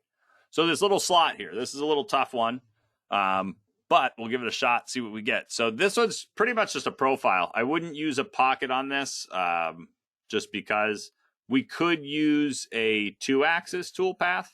And if you guys want to get kind of fancy with it, you could have it kind of ramp its way down and then cut its way around. If you wanted to do something like that, though, you'd actually draw the ramp. Essentially, you'd have an arc that runs right down the middle of this thing, and then you would have a line that tells it how to cut it. And you wouldn't use a 2-axis toolpath. You'd use a 3-axis wireframe. Won't get too crazy. I want to try and use that later on today. Let's go here. We're going to do our mill 2-axis. And so when we select our geometry for this, I'm just going to pick this edge here all the way around. So I'm going to right click, and then I'll say loop selection. And then I'm going to hover over the other edge, right click, and say loop selection. And it should try and find, or let me say constant Z. I'm sorry. Oh, I got to pick it first. There we go. So loop select that. And then on the other side, I'll do just a constant Z. It should grab the full Z. So I'm going to tell it to machine between these two right here. Give me a second. I got someone messaging me. All right. So there it is. So now I have my, my part here. Big thing I got to do now is I don't want to start this. I don't have to. I could, but I don't need to start this one at 0. All of this material down to this level is machined off. So the top of part, I'm going to say, is right to there. The depth that I'm going to go is down to the bottom of this pocket right here. So it's just an 1/8 inch deep right there. So now I'll hit OK. Oh, wait, before I hit OK, sorry, I don't want to jump too far. So the last time when I was picking the geometry for that plus sign, I didn't pay attention to my start points on the job. So this one, I'm going to go over here and say chain 1 and chain 2. So chain 1 has a start point of, it's over here. I'm going to move it and say, just move the start point there. And for chain 2, I'll move the start point there. Now, if we look at these, again, we're always compensating to the left. So if we were to compensate to the left of this guy, that puts us inside here. So that's wrong. So we're going to click the tip of that arrow. So to the left puts us on the inside. And then we have our other one, which to the left puts us on the inside. So that one's good. Now we can hit OK. And then hit next. Right, here's our feature. We're just going that 1/8 inch deep. Machining strategy. I'm going to use a profile rough with a profile finish. Go next again. Right, here's our tabs. We're not going to leave any tabs. Right, here's our posting. No real changes for that. Right here we have our tool, and that's actually the one I want. We got our 3/16 flat end mill. So we'll go ahead and hit next again. All right, so right here for the patterns, we have a couple options. So a standard cut is just going to go around the pocket. Later on, we will have a leads page as well, where we can set up kind of a ramp, and then you could tell it a length that you want to use. Or in this case, we could leave our maximum length off and play with it. But we'll see how we decide to do it. Another option could potentially be the contour ramping. So contour ramp, as it cuts its way around the pocket, it's plunging down in Z. So with this being a slot and the fact that we're going to be 100%, you know, our tool's going to be buried the full time we're doing this, at least on the first pass, maybe using a contour ramp's not a bad. We're going to try it. We're going to see what it does. So we're going to try this contour ramp, compensation to the left. The machine sequence or machine compensation starts to get a little bit tough here because we potentially might not have a lot of space to really fit the tool. But just remember, because we have the system compensation, the lead that we create later on, the compensation's already taken care of. All we need to do is give it a lead that's large enough so that when the tool comes down, it's during that, you know, as that tool's leading in, when your machine actually applies the compensation, we just need to make sure there's a lead that can tell it to apply the comp. So I will turn it on, and then I'll say next. Right here's our side allowance. So I'm taking 15 thousandths. I'm leaving 15 thousandths. So one of the biggest problems people run into when you're working on either small pockets or grooves like this is you have to account for your side allowance. So the tool is 0.1875, and the width of the slot is 1/4 inch. So got my calculator here. We'll say 0.25 minus 0.1875. So that leaves us with a 1/16 of an inch as kind of, that's the extra. Really on the second pass, that's really all we're taking off. So whichever one we do first, the second one's getting that much taken off. So this is what we got to account for. But what we need to also think about is if we leave a side allowance, especially on a slot, it's 30 thousandths or it's 15 thousandths on this side and it's 15 thousandths on this side. So it's 30 thousandths taken off that. So if we pull our calculator up, we would then say, whoops, I would then go in and say minus 30 thousandths. And so we just have this 32 thou, and that's really what we're going to fit. But really, it's if you do your math and you don't have a positive value afterwards, if it's either zero or it's real close, that's the reason sometimes you don't get tool paths in these small areas, because it's got to take into account the size of the tool, and how much materials being left. So just be careful, just be aware of that. See what you think. But yeah, 15,000 should be good. We should get some passes, and then the finish tool is just going to come in and clean those up. So I picked the contour ramp. We got two options with the contour ramp. We're only going an 1/8 inch deep. So I could say do a depth per pass. And what this means is wherever we start, when we do our depth, we're going to make our cut around. And by the time we get back to where we started, we're going to be however much deeper. So if I wanted to do this in kind of 2 passes, I could say go a 1/16 of an inch per pass. And it's going to do, kind of 2 full passes on its way down. We could also just set it up with an angle and say run using this angle. And your machine, your tool manufacturer might have ideas or a better guess on specific tooling on what you might use for a ramp angle. That's what you're going to look for, the ramp angle for your tool. 3 degrees is pretty common, but I've seen some tooling guys that recommend going 7, a little bit higher, so it's a little bit more aggressive. I'm going to do it with an angle. I don't use angle too often. I'm going to do it with an angle, see what we get. That way it can kind of take its time. It's got the full circle to go around to get down to an 1/8 of an inch. So hopefully that's good. So we'll say next. Right, here's our leads. So we have our plunge and our ramp, and then we have our lead in and lead out, which technically the roughing toolpath doesn't need compensation. So I kind of could use just a vertical lead. So I'm not actually going to get comp on this one. We're going to play with this. So I'm going to go next. Right, here's our corner types. So I have my sharp corners, whatever I got. I'm just going to say next again. Sequencing, optimized. I'll apply that to all operations so it copies it down to this sequencing page as well. And then we have our advanced feed. So I'm just going to ignore that. For the finish pass, I'm going to use the same 3/16 tool right there. Go next.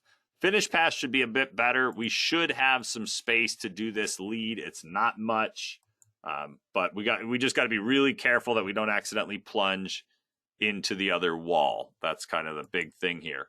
So if I go and pull my calculator back up, I believe if I do a lead of the 16th divided by 2, so I'll go with a 32nd. I'm going to go with a right angle lead, and I'm going to set it to 0.03125. All right. So that should be a 32nd. I think it's going to be short enough. Really, again, all we're doing here is getting this thing to plunge down and not come into the wall. We need this lead, though, to output that G41 in the code. If we don't put a lead on it, then we lose that G41. So we'll see the results. We might have to adjust this a little bit. Nothing too concerning, though. So there's our corner types, sequencing, feed rates. All right, when we're done, we hit compute.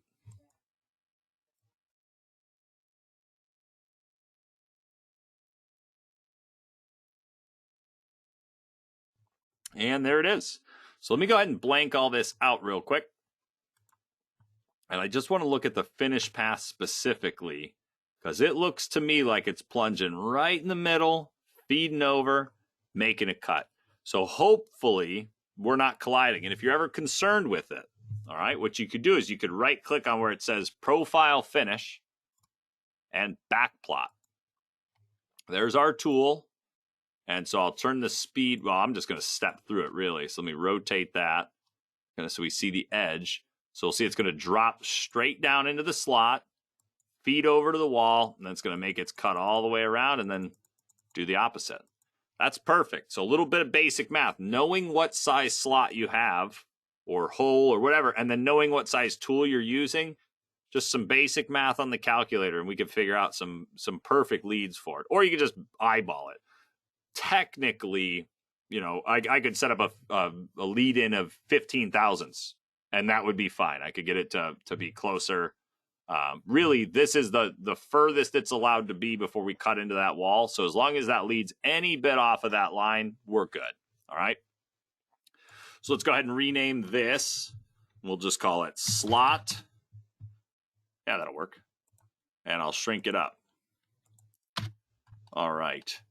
So, all right, let's jump into the T-slots there. So the T-slots, they're really easy to do. A lot of people overthink them. The biggest thing, though, is when you're cutting T-slots, and it's something I've run into a bunch, but a lot of times people run into having to do multiple depths. The first thing I would say is try and get a tool that matches the groove.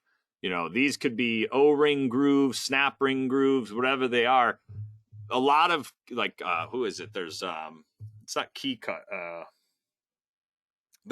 It's Key something. They make a lot of Key Cutter. It might not just Key Cutter. But they make T cutters. They make these, they call it, it's Key something. They have hundreds of different thickness T cutters for all different applications.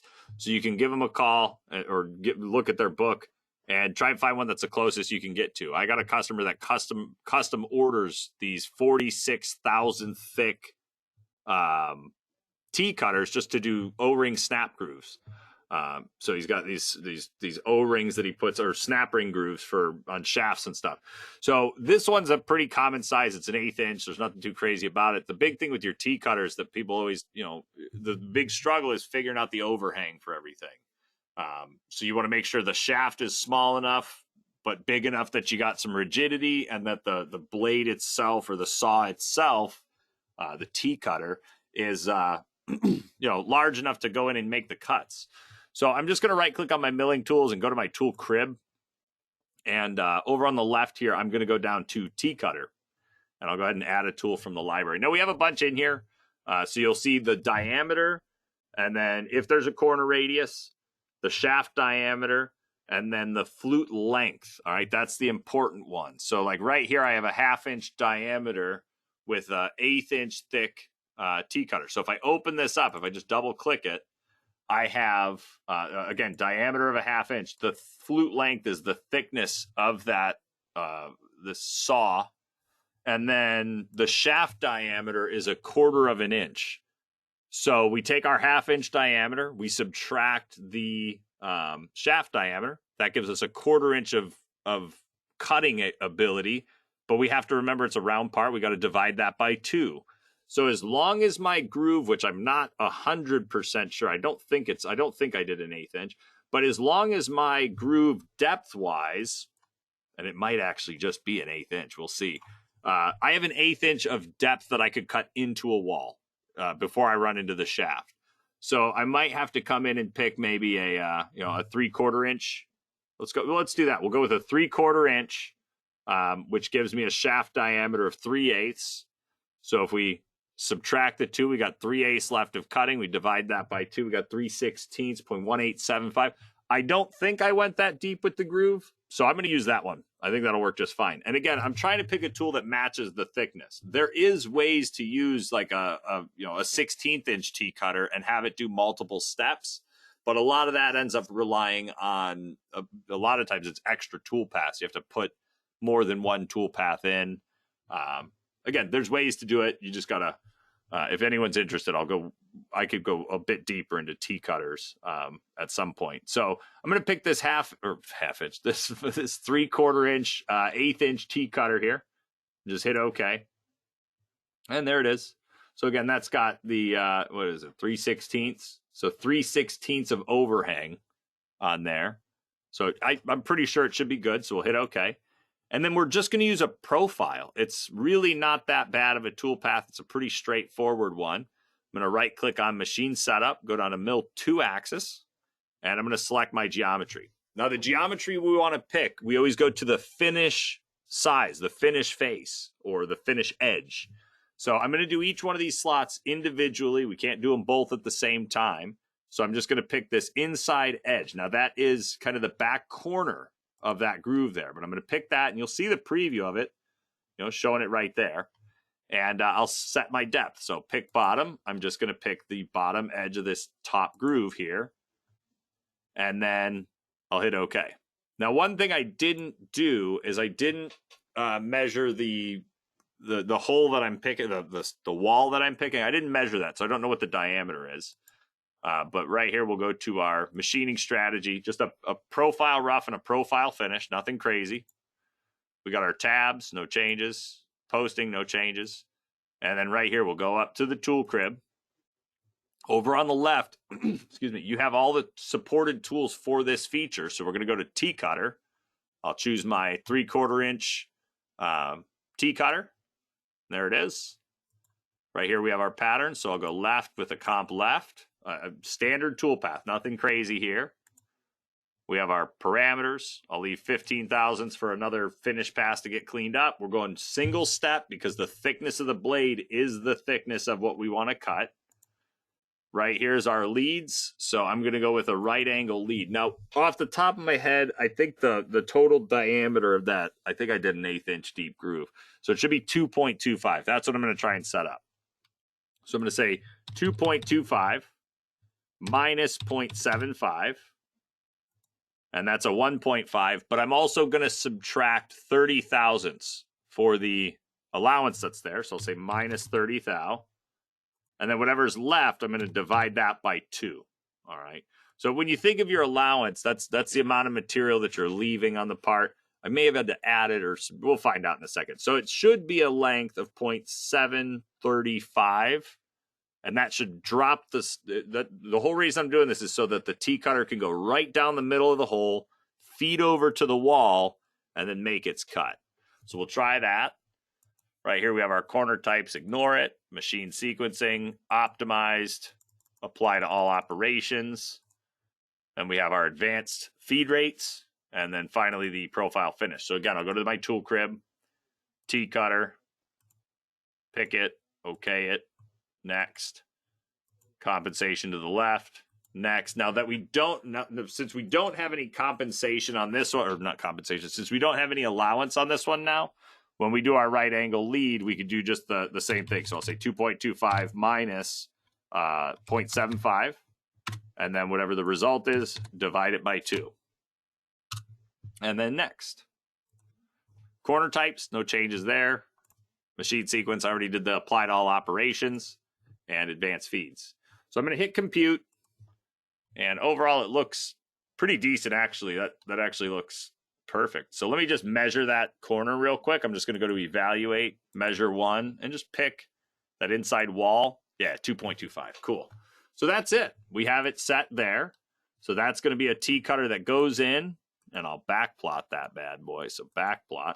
So T-Cutter is going to come in, feed down the middle, feed over to the wall.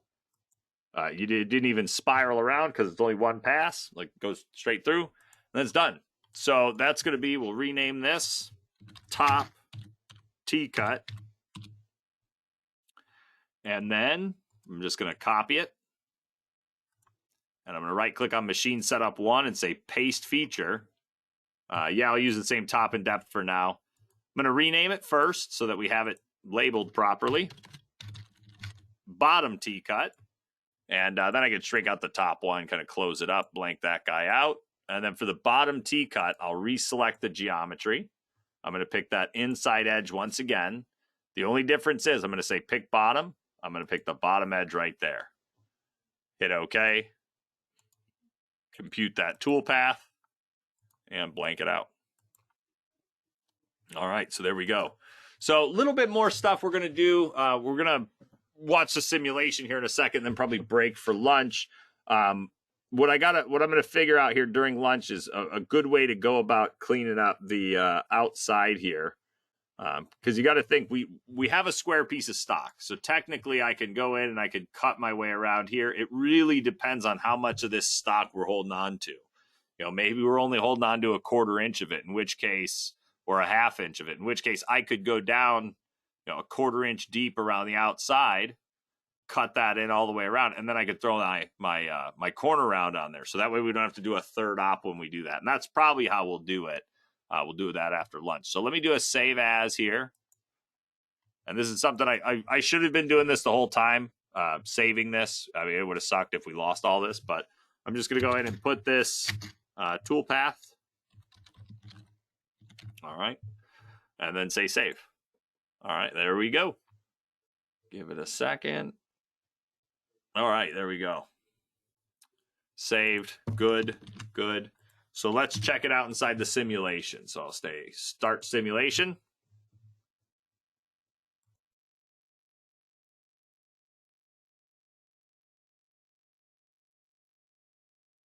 And like I said, guys, if you guys have any questions, feel free to throw those into the questions box so that we can talk. It's kind of my only way of really communicating with you guys right now.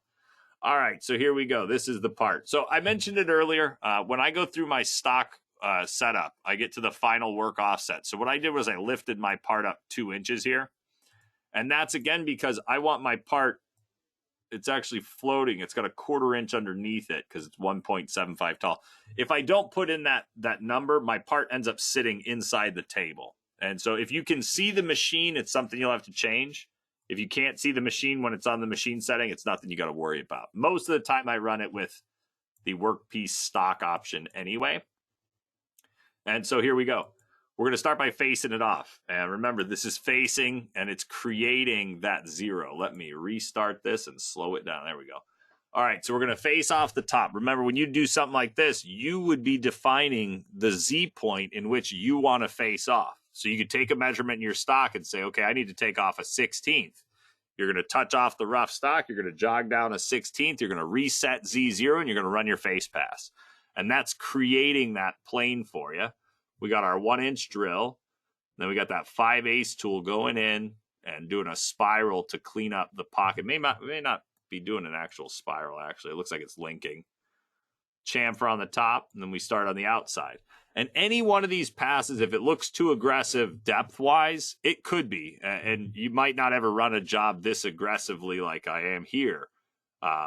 But remember, the only change that you'd make between the way I'm doing it, where we're doing these full passes like so, and maybe doing multiple passes, is just switching the option to multiple passes to allow it to do a couple passes.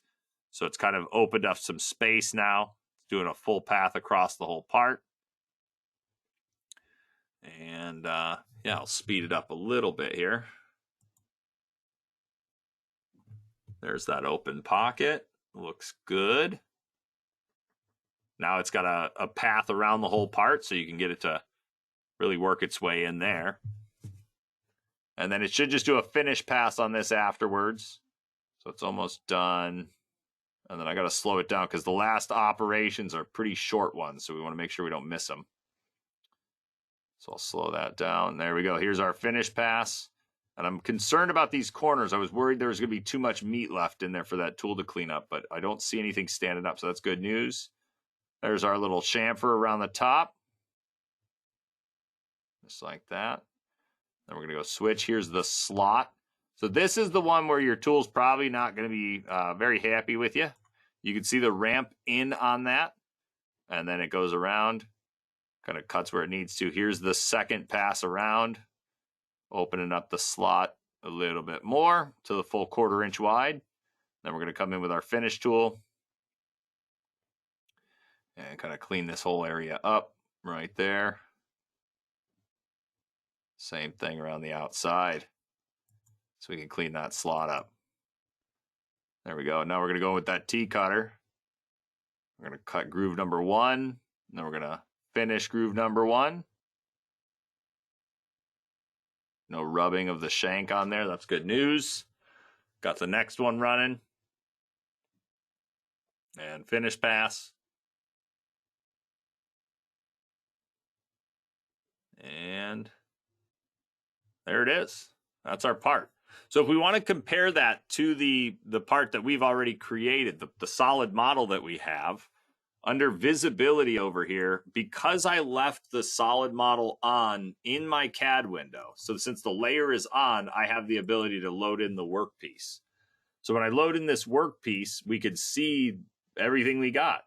We could see the profiles look good. And what I'm looking for when I'm comparing my solid model to what I'm cutting here inside of the simulation is these surfaces that we see like this, where it's blue and white.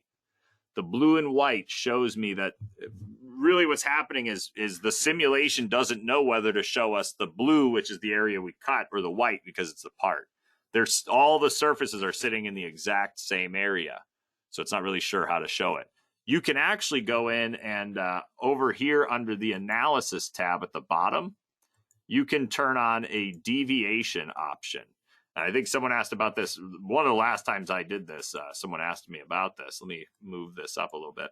So this deviation allows us to kind of get a minimum and a maximum, a plus and a minus, kind of like our, like tolerances, your plus and minus, whatever. So in this case, it's plus or minus 6.064, and the colors that it uses. So if we're 64 thousandths out, it's going to show up as this dark blue. As we get closer and closer to 0, our preferred number to be at is going to be green. We want it to be green, but really 19 is too many colors. So what I'm going to do is say, let's do 7 colors. And so let me just drop this down. There it is right there. So what we want to be between now is still green. So we want it to be green. If we show up as green, it means we're within negative 8 thou and positive 8 thou. And again, if you go with more numbers, you'll vary that. So you can play around with different values. So all you have to do is turn this on and then hit refresh right here, and then just wait. It'll take a second, and it takes a bit longer on more complex parts. But now what I'll do is I'll hide my solid, and pretty much everything there that we see as green is a good surface. It's between negative 8 and 8 thou. And we could make that a much smaller value if we were really concerned with it. So another cool option in the simulation. But that's it. So let's go ahead and break for now. We'll come back at 1 o'clock. Unless you guys have questions, I'm going to be sitting here for the next 10 minutes till I leave for lunch anyway. But if you guys have questions, feel free to throw them in. You can throw them in during lunch, and I'll try and answer them as soon as we get back. And when we get back, what we'll do is we'll do the outside profile a little bit, just enough so we can get this corner rounding bit in here. And then we'll flip the part over and do the bottom stuff. And this stuff's real simple. Shouldn't take us too long at all. But we're going to do it all in one window so that when we watch our simulation, we get to see the full everything run. All right.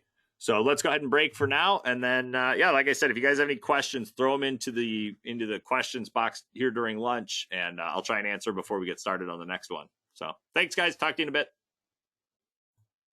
I just want to run through. We just got back from lunch. We'll go ahead and run through this simulation one more time. Like I said, before you run the simulation, one of the best things to do, just for your own sanity and just for yourself, it's something I started doing a lot more. Before I run the simulation, I hit save. At this point, all my toolpaths are computed. None of these took too outrageously long to save, but for those of you guys that are going to get into 3-axis toolpaths take longer to save. So you want to you want to save them as often as you can. But for me, it's primarily before I run the simulation, because if you watch, and I'll try and pull it up. Let me see. There it is. If you watch on the performance part of your task manager, this is my computer, doing all of its stuff. Not a crazy utilization. Let me see. Always on top. So this is going to stay on top now. And so I got my CPU reading. So you can see it's kind of doing some work. I got some programs running. I'm also recording this whole thing. So it's a little bit of work.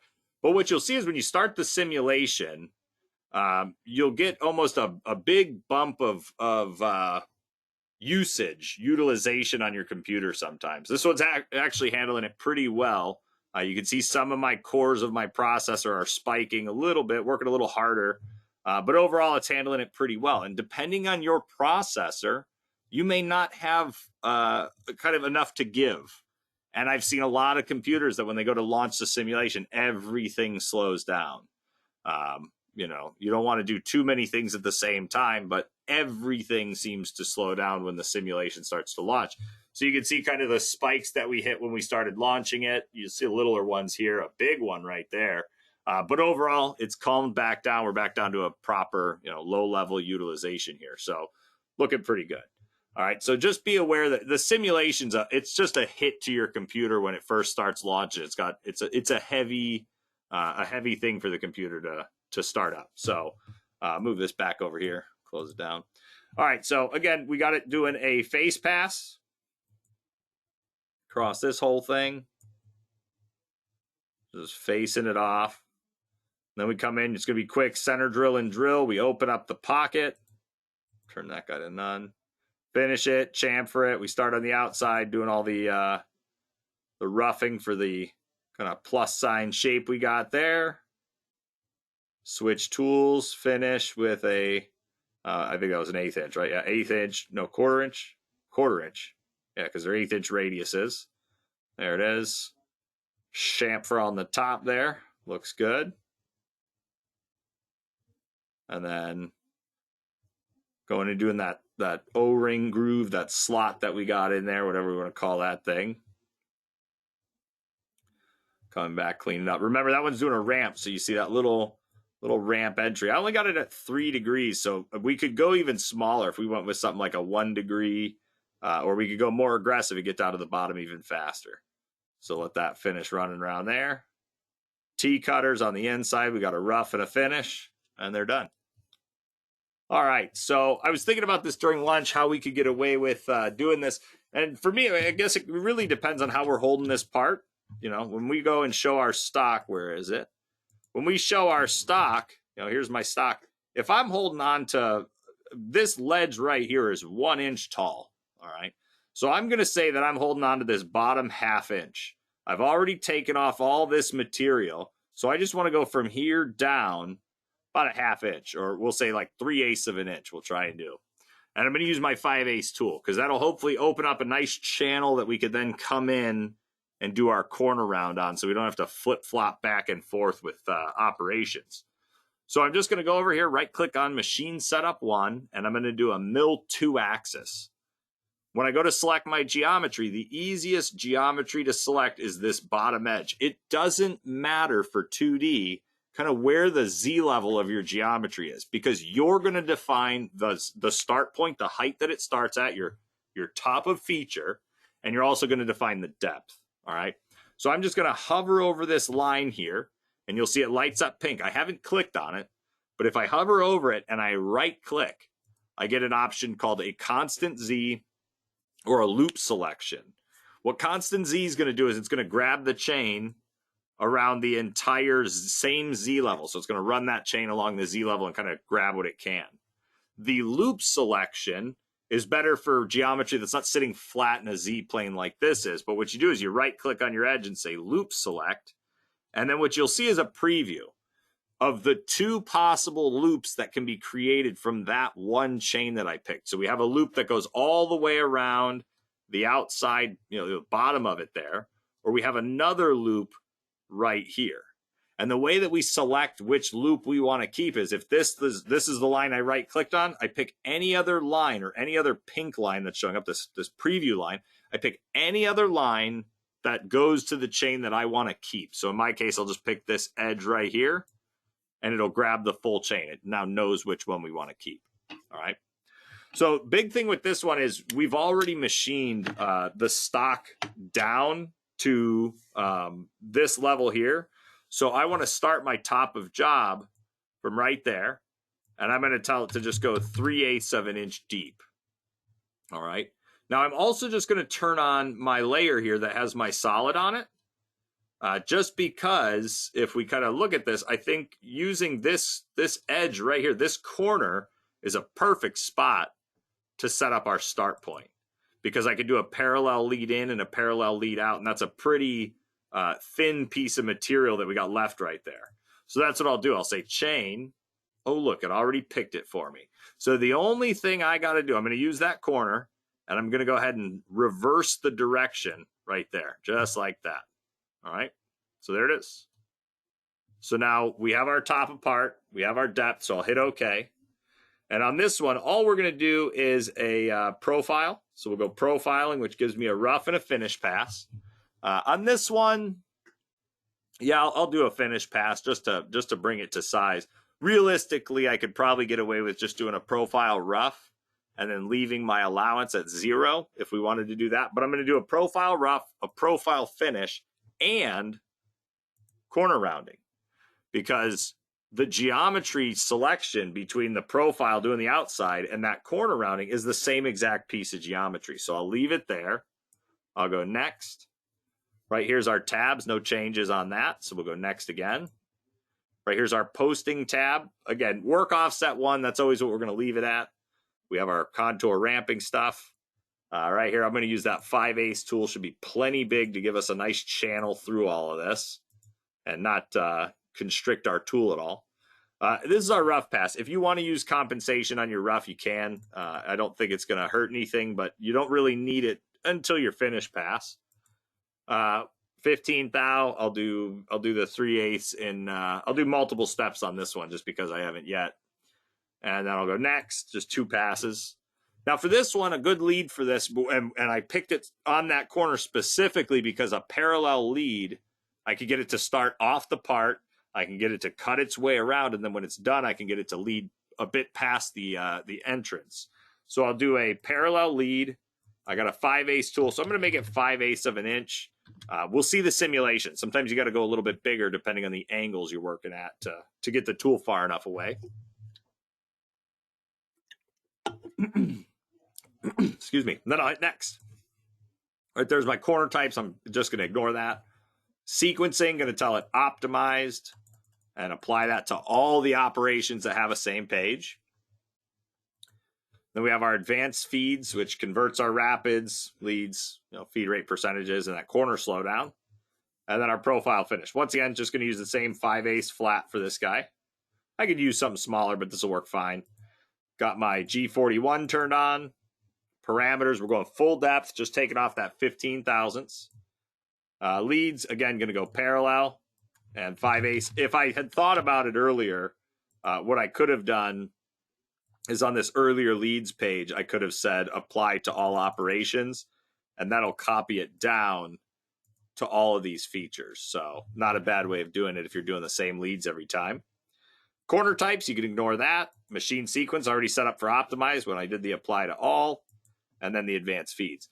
Now, corner rounding and chamfer milling. We already saw chamfer mill earlier. Essentially, they're just finish passes. It's literally a profile finish with a different tool. So the compensation has to be handled a little bit differently. But this should work just fine. I'll go next. We got our corner round tool. It's our 1/2 inch with an 1/8 inch radius here. And you'll see the small diameter length. So this right here for my tool is non-existent. I don't have a small diameter.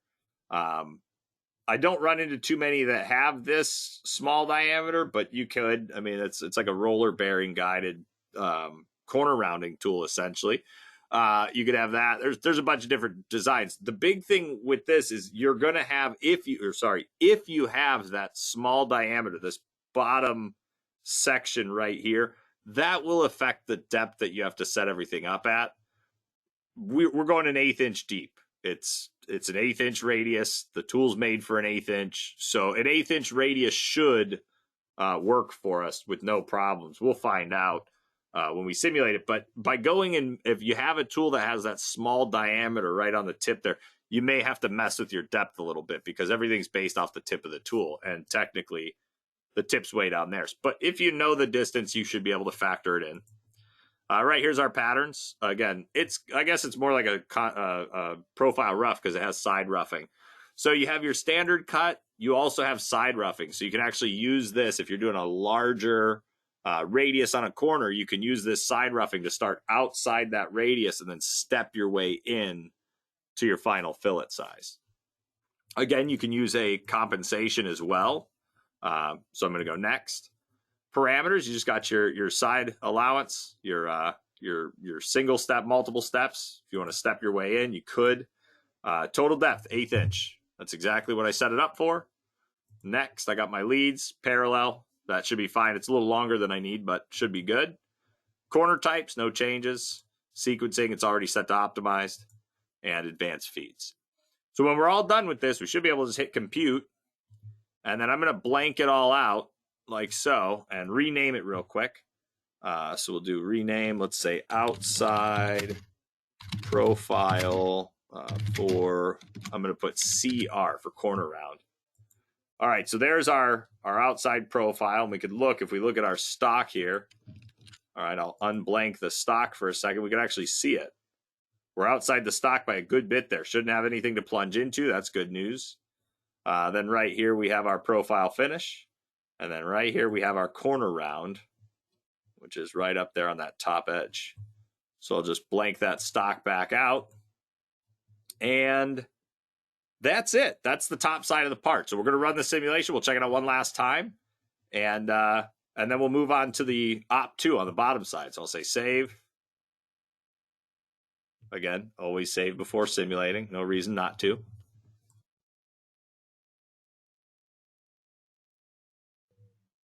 And then simulation. I'll launch it.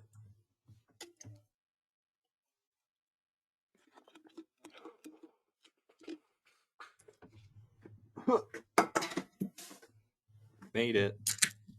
All right. So we've seen all this. I'm just going to fast forward down to right here on the op list, the move list over there. So that's everything that's been run so far. I'll slow it down a skosh here, and then we'll go ahead and say run. And that's just going to plunge off the part, get into the material. Remember, I did 2 passes on this. I've been way more aggressive with everything else so far, so I probably don't need to go too crazy with this. But that tool's going to hate you the entire time it's doing all of this. So best to take it in multiple passes, slow it down, whatever you can do to kind of alleviate the tool. Here it is, just cleaning up the extra 15 thousandths around here. And then with our 1/2 inch corner rounding tool, it's just going to come in and add that radius right around the corner on there. There we go, and done. So there's the top side of the part. Call it. So now we'll close this down. All right, so for Op2, so the whole, not really, yeah, Op2 we'll say is we're going to do the bottom side. So we already have some of the geometry we can use for this. So like cleaning up the outside cuts and bringing in that hexagon, we already have that open pocket layer there, so that'll work. That'll tell it kind of where the stock is, where we need to cut to. Yeah, let's do it.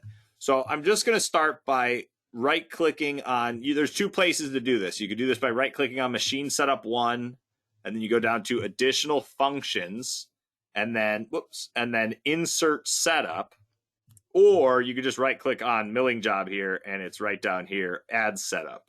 So when I do that, I get a Machine Setup number 2. So Machine Setup 1 was here. All right, let me unblank my stock just so we can see it. So Machine Setup 1's the back left corner.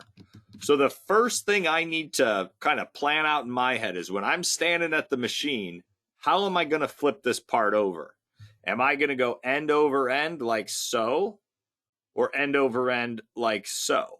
And that's important. I don't think you'll have too many issues with this part because it's fairly symmetrical when you flip it over. So it shouldn't be too big of a deal. But especially on parts when it's not all symmetrical, you need to know how you're going to flip it at the machine. So what I could do is I could flip it, and I'll say I'm going to flip it along or around the X. I'm going to go over the X. So this is the flip I'm going to make. All right. Now you could rotate your part, but that can also mess other things up. The whole goal of what we're doing right now is seeing what the fully final finished part's going to come out looking like. So by doing all the setups in one window, when I run my simulation, I'm going to see the top operation run, and then I'm going to see the part flip over, and I'm going to do the bottom operation. So I need to know that I flip it the right way at the machine, because right here for Machine Setup 2, I need to right click and say edit. And this is going to open up all those points on my part again. So I can go to origin, and I'm going to pick this back left corner once again. Or in this case, I guess technically now I got a hole in the center of the stock. So I could use the middle of the stock if I wanted to, which would be a lot more consistent.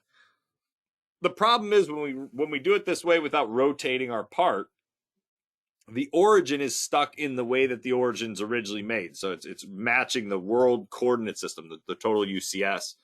And so we have our Z going the wrong way right now. Whenever we're cutting into our parts, we want Z pointing up, perpendicular to whatever it is we're trying to machine. So that's what these buttons right here are for, your X, Y, and your Z direction.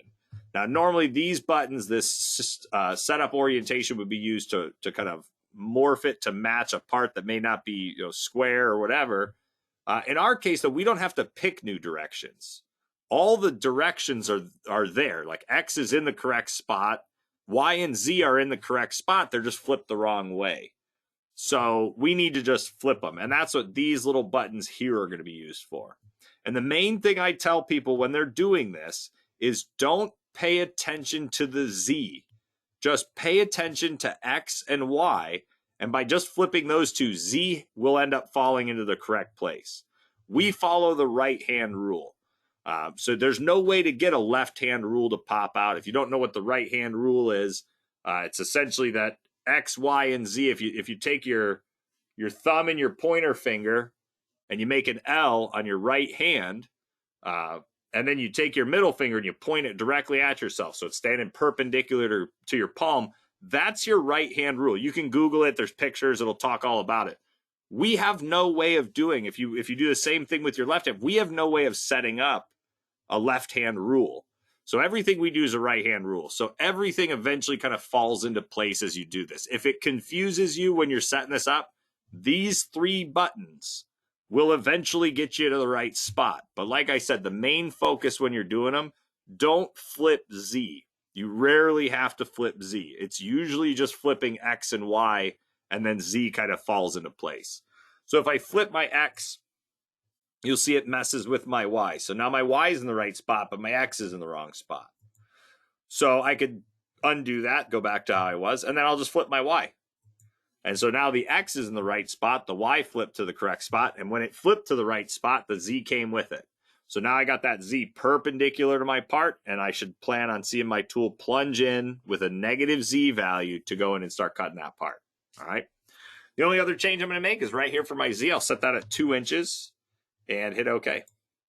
And one of the biggest reasons I do parts this way, I have customers that I work with that they don't like programming parts like this because it makes the file so big, and they have to remember to do stuff when they're doing, when they're bringing out separate pieces of code. The big benefit that I find by doing this is I can copy and paste toolpaths. A lot of times when we're flipping parts over, we're using a lot of the same toolpaths we were using before. So we can actually use this to flip the part over, and then like the facing feature. I can come in here, I can copy this facing feature. I can go ahead and paste it right down here. It's going to prepare, it's going to do its thing, and all I have to do is compute that toolpath. Now I have a facing pass on there.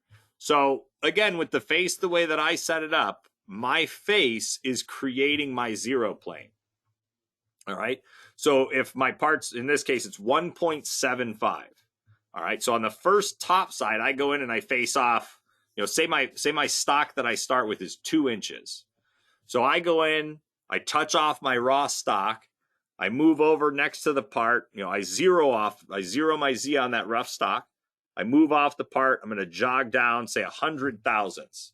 So I'm now at a 1.9 inch tall block after it's been faced off.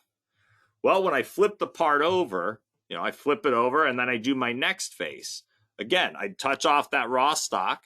Well, really, I'd take a measurement of my part. Know the thickness on your second op, because you might not be at exactly 1.9 or whatever.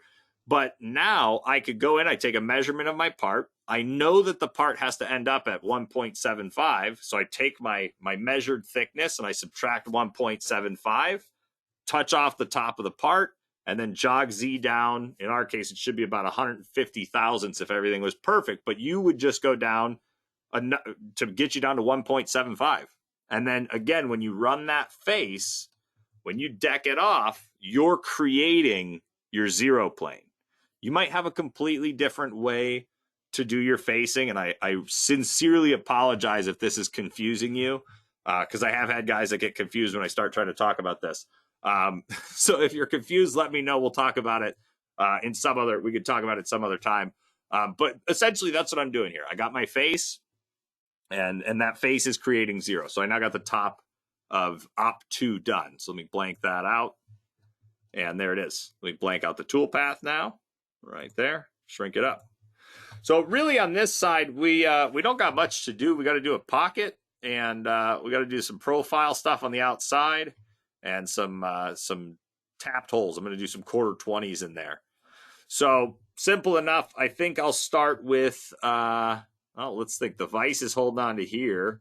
I'm going to do the outside profile first, because it's not really a profile. It's just like we did the top side earlier, where we did this open pocket. All right.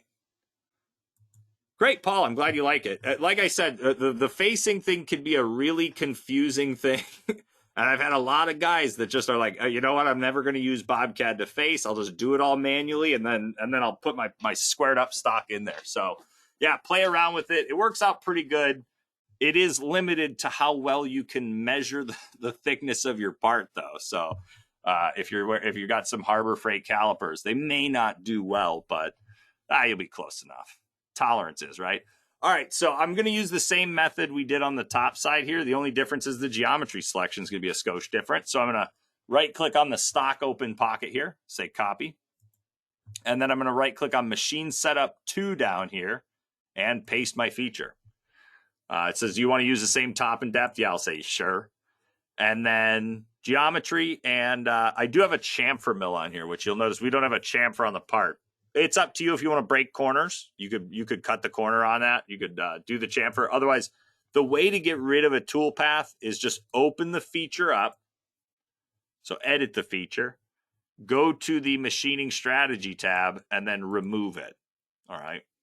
And then I'll just say finish. So with this one, the geometry is going to use this hexagon here, and it's going to use that rectangle down there. It doesn't matter that they're on different Z levels. They just need to be seen together. So I'll right-click on geometry and say reselect. And I'm going to go ahead and pick the outside square there first. And you can see it grabbed that rectangle. It actually moved it up to the top of the part. And then I'm going to hover over this edge and right-click. Say constant Z. It'll grab the whole thing. So we have chain 1, chain 2. All right. From there, we just have to set up our depth, which 3/4 of an inch should be good, because I'm going down a bit past this. If we want to go deeper, we could. I'm going to go with 3/4 and just make sure my start points are in the right way. So I'll go right here to the profile chains. We'll see, okay, to the left of this one puts us on the outside. That's good. I'm going to move that to the center of that, though, so we can do our same parallel leads on there. And then this really is irrelevant. It's a pocket, so it'll figure it out. So I'll hit OK, and then I'm just going to compute that toolpath. And apparently I didn't. Oh, I know what I did. I got to give it a little offset. So the problem I'm running into with this open pocket is this right here, that edge. So that edge being so perfectly matched to this is going to cause us problems. It's going to give us some bad results. So we can't use that geometry, it ends up. So what I'll do real quick is I'm just going to offset it. So I'm just going to take this stock open pocket here. I'm going to go to Create 2D. I'm going to do an offset, and I'm going to go half the diameter of my tool. So 0.625 divided by 2, 1 offset. All I got to do is hold shift and pick this shape, let it offset out. I can tell it that I want to use sharp corners or not. I'll just leave it right there. When we offset, it does not remember the line style. So I do have to come back in and repick that geometry for the line style. So I'll go do a modify line style dotted. Okay. Another way to kind of handle this whole situation, and yeah, I got to change the leads for that. Another way to handle this situation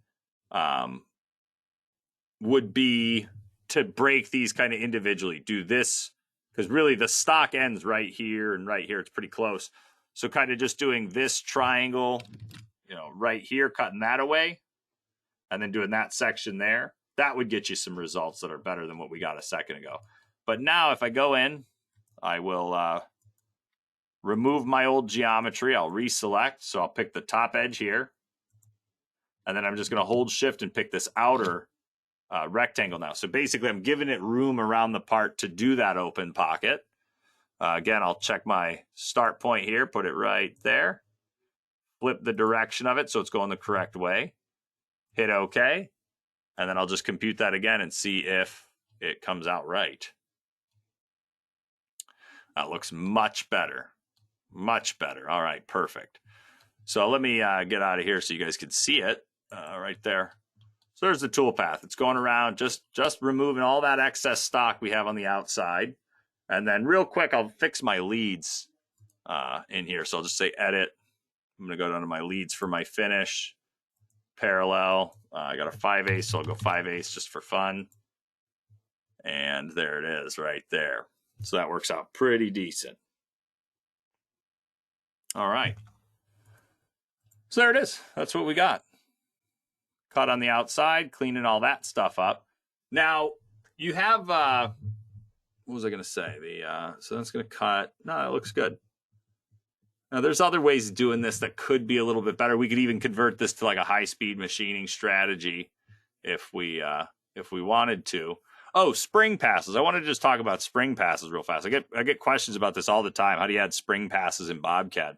There is no specific little button that says do spring passes. It'd be really awesome if they did that, but there's nothing in there that does it. So let's say when I go and machine this, and really it'd be something like maybe that inside bore there that we have. When we go to, size everything up, we might want some spring passes. And if you don't know what spring passes are, they're essentially extra passes to help clean up the part, because on your initial rough and finish, your tool's going to deflect. You keep cutting, it slowly brings that deflection down until eventually you have a nice straight wall. But your tool will deflect, especially something like this where I'm going, 2 inches deep. It's the reason I wanted to use a 5/8 was because I got some meat to that thing. It doesn't deflect as much, but it will still deflect. So spring passes are super simple. What I tell people to do is just go through your tool paths like normal. On any of your areas where you want to do spring passes, you just go to your profile finish right there, copy it, and then paste it under the same feature. So make sure you go to the top level of the feature and then say paste. Now I have 2 finish passes or 3 finish passes. However many little spring passes you want to add in, you just copy and paste and then compute them. And so you'll rerun that finish pass multiple times now. So you're going to do, just a few extra passes. Super, super handy, super helpful way of getting it. So there you go. That's a little quick thing about spring passes. So, all right, shrink this up. So now I want to go do this, this pocket here. Thinking about it, what do we got? We have what am I using for a finish tool on here? Because this, I'm using a 1/4 inch tool, aren't I? Yes. So let me get rid of these extra passes I got here. I don't need those. All right, so this can use my 5/8 tool. Let's think about this for a second. I need a 5/8. I'll rough it out with the 5/8. Maybe clean it up with okay, so before I go and change this tool to the 1/4 inch tool, or to the 5/8 tool, I'm going to use this open pocketing toolpath that I have out here on the inside. Remember, it's not that it's an open pocketing path specifically, it's an advanced pocket. So it's allowed to read the geometry, and if the geometry tells it that it's open, then it'll do that. In our case, I got no problem just pocketing across this hole the whole time. So what I'm going to do is I'm going to copy this feature, and I'm going to paste it, all right, right below it. And then I'm going to rename it. So rename this, we'll go, I'll say star pocket. There we go. All right. And then before I go and work on this star one, I want to get this one all done. So I want to use the same tool to rough and finish this. So I'm going to go down to the finish pass. I'm going to go to the tool crib and pick my 5/8 flat, hit OK, compute, and there it is. Another thing I'll check real fast. I just want to measure the radius of that. Cool. So it is made for a 1/4 inch. I was just making sure I did everything the way I thought I did. And so now with that copy and pasted toolpath, I have the roughing tool as that 5/8, and then I have my finishing tool as the 1/4 inch. So we'll see if it's too aggressive, kind of how much it leaves, but we'll judge. We'll see that in a second. So I'm just going to go over here and right click on geometry, say reselect. And then the way I'm going to pick this one is you could pull the wireframe off if you want to and put it on a layer. That will work. Or I'm just going to hover over this edge, right click and say constant Z, and it'll just chain the whole way around. We can go to our chain here and see it's going to try and put the start point of the finish pass there. I would prefer that start point to be somewhere like that. And total depth, or let's say top first. So we'll say pick top. We'll pick an edge. So top is still 0. Depth, 1/4 inch. I'll hit OK. And then I could just go edit this feature. And the only thing I want to look at is on the right parameters page. There it is. We're going in one step. Okay, good. So I'll hit compute. There it is. You can see our finish pass has some kind of strange leads for what we might be expecting there. Again, that's just a quick change. We'll just edit our feature. Go to the leads page of the profile finish there. And then let's say we want to do a little circular one. And we got a 1/4 inch tool. I'll go with a 1/4 inch. It really, for leads and stuff, as long as it fits inside the area you're trying to clean up, you really don't have to mess with too much. So just try it that way. All right, give me 1 second, guys.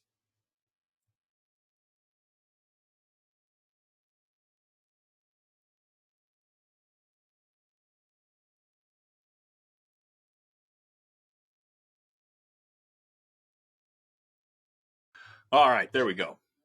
Seems better. All right, so now I fixed the leads. I'll hit compute. Should be a quick one. There's our leads. I'll deal with that. So that looks good.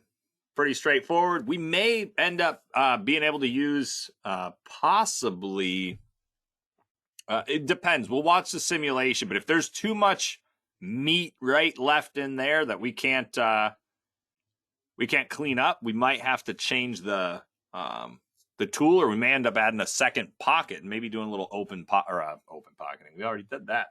Doing the rest roughing on a pocket, but we'll play it by ear. We'll see how it goes. We'll see how this comes out first. All right, so hole patterns on the bottom of the part. We're going to do a center drill, a drill, and a tap. Remember, when you're doing a tap, a lot of the settings are kind of built into the system for you, so you don't really have to worry about it too much. But I'm going to just minimize machine setup 1. That way I could shrink these guys up, kind of blank it out and focus on one thing. So when we start this, come on, get in the middle. There we go. I'm going to right click on machine setup 2, and then I'm going to go down to my my mill tap hole section, and I'll select my geometry. Now the way I'm going to pick the geometry is I just pick either, you could pick either the arc right there, or you could pick the wall. Now if you pick the wall, we will try and read the depth and everything as well, which you may not want to do. Only because with that counter bore in there, it will read the depth incorrectly. So I just like to pick this arc right here. And then I'll hit OK. And so we'll see diameter is a 1/4 inch. Depth is a 1/2 inch. I'll fix all that here in a second. Thread type, 1/4-20. That's the default. It didn't figure that out for me or anything. That's a default. So when I hit next, I get this section right here, which allows me to do my top of part and my depth. On the earlier one, there's no way to get your top apart, which is good. It's actually reading the way I want. By going in and just picking the wireframe or just the edge of the hole, it reads it as 0. It doesn't shift on the height or anything. So all I got to do is say pick bottom and flip this guy over. I'm just going to pick this, I'll say this bottom edge right there, and then hit OK. And so we'll see it's going to go 1 inch deep. All right, so it's a 1 inch through right-handed thread, 1/4-20. So go next. By default, when we choose this, it gives us a center drill, a drill, a chamfer drill, and then a tap. There is also an option for doing a counterbore tap. So a counterbore tap would have use a counterbore drill to go in and cut that. I'm going to end up doing those little counterbores I got with a small end mill. I'm hoping I can use the 3/16 or whichever one I have in there. So I'm not going to put a chamfer drill on here. I'm going to get rid of that. I'm just going to run the center drill, the drill, and the tap. Again, the when we tell it it's a quarter 20, BobCAD, it's going to, whatever center drill we put in, it's going to pick. But it's going to pick the drill that we have set up through our thread library for the drill. So it's going to pick a 201 drill, even though that hole, as I measured it, measured at a quarter inch, it's always going to drill the hole to whatever drill size is inside your thread library. So if you're not sure which one it is, under the CAM tab up here, when you click it, there's a thread library. You can open it up. You can go to the specific thread you're questioning and double click on it. And at the bottom, it'll have a section that says holes, and then it'll say cutting drill or something like that, or a cutting tap or rolling tap, something like that. And in that little box, it'll tell you what drill is going to be picked whenever you pick that specific, what's it called? Thread type. So quarter 20, whatever you got. So I'm going to do a center drill tap, go next. Right here, we got our machine sequencing. I always leave it on optimized if that's an option. So next again. Right here, posting, we got work offset 1, next again. Center drill. So it's grabbing my 3/8 90-degree spot. I'll go next. Parameters, I'll go with a center diameter of, actually, 160 is fine. Hole's going to be 201 by the time it's getting drilled. So yeah, 160 is fine. I'll do that in a single step. It's only going in 80 thou. Right, here's my drill, and there it is, the 201 drill. So it's made specifically, this is the right one to use. You might use a 203, or depending on what kind of fitment you want. A 201 leaves, what is it, like 75% threads, something like that. If you ever see the program GWizard, you can actually go in there and see different drill sizes and the percentage of thread that they leave when you're doing your stuff. So 201 is most common. I'll leave it there. Right here for the drill, we'll see the total depth was 1 inch? I think, yeah, 1 inch. So because I said it was a through hole, it adds the 50 thousandths on. And then the overall depth, the 1.1104, that's where the tip of the tool is going to go. That's what you'll see inside the code. So I'll go next. Right, here's my quarter 20 tap. All right. One big thing to note about your taps, and this they could be a little different than this, is the ineffective number of threads right there.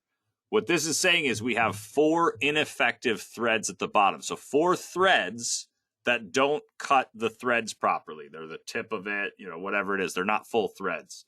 So if you know your pitch for your thread, which is it's 1 inch divided by your number of passes, right? So 1 divided by 20, 50 thou. So the pitch for a quarter 20 hole is 0.05. So if I take 0.05 and I multiply it by 4, that's 200 thousandths. All right. So 200 thousandths of my hole where I'll have ineffective threads that if I don't drill the hole properly, I could jam up in the bottom, and there's a lot that could go wrong. So yours might not have 4 ineffective threads. It might have 2. It might have 3, whatever it is. So when I hit next, you have your effective depth, which is the 1 inch. We don't add any extra onto the tap with this. And then the overall depth has that added 200 thousandths in, that extra ineffective thread length. So that's where that extra value is coming from. And this is a through hole tap, so I'm not really too worried about it. But if this was a blind tap, we'd have to be very careful doing this.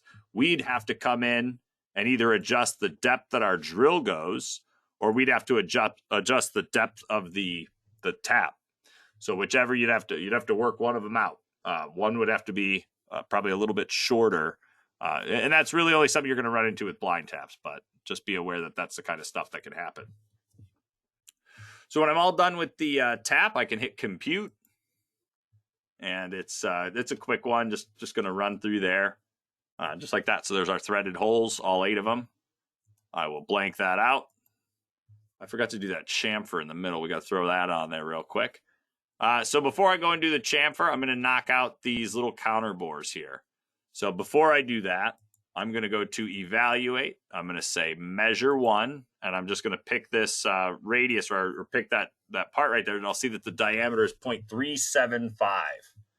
So I should have a tool. My 3/16 tool should fit in there nicely to cut.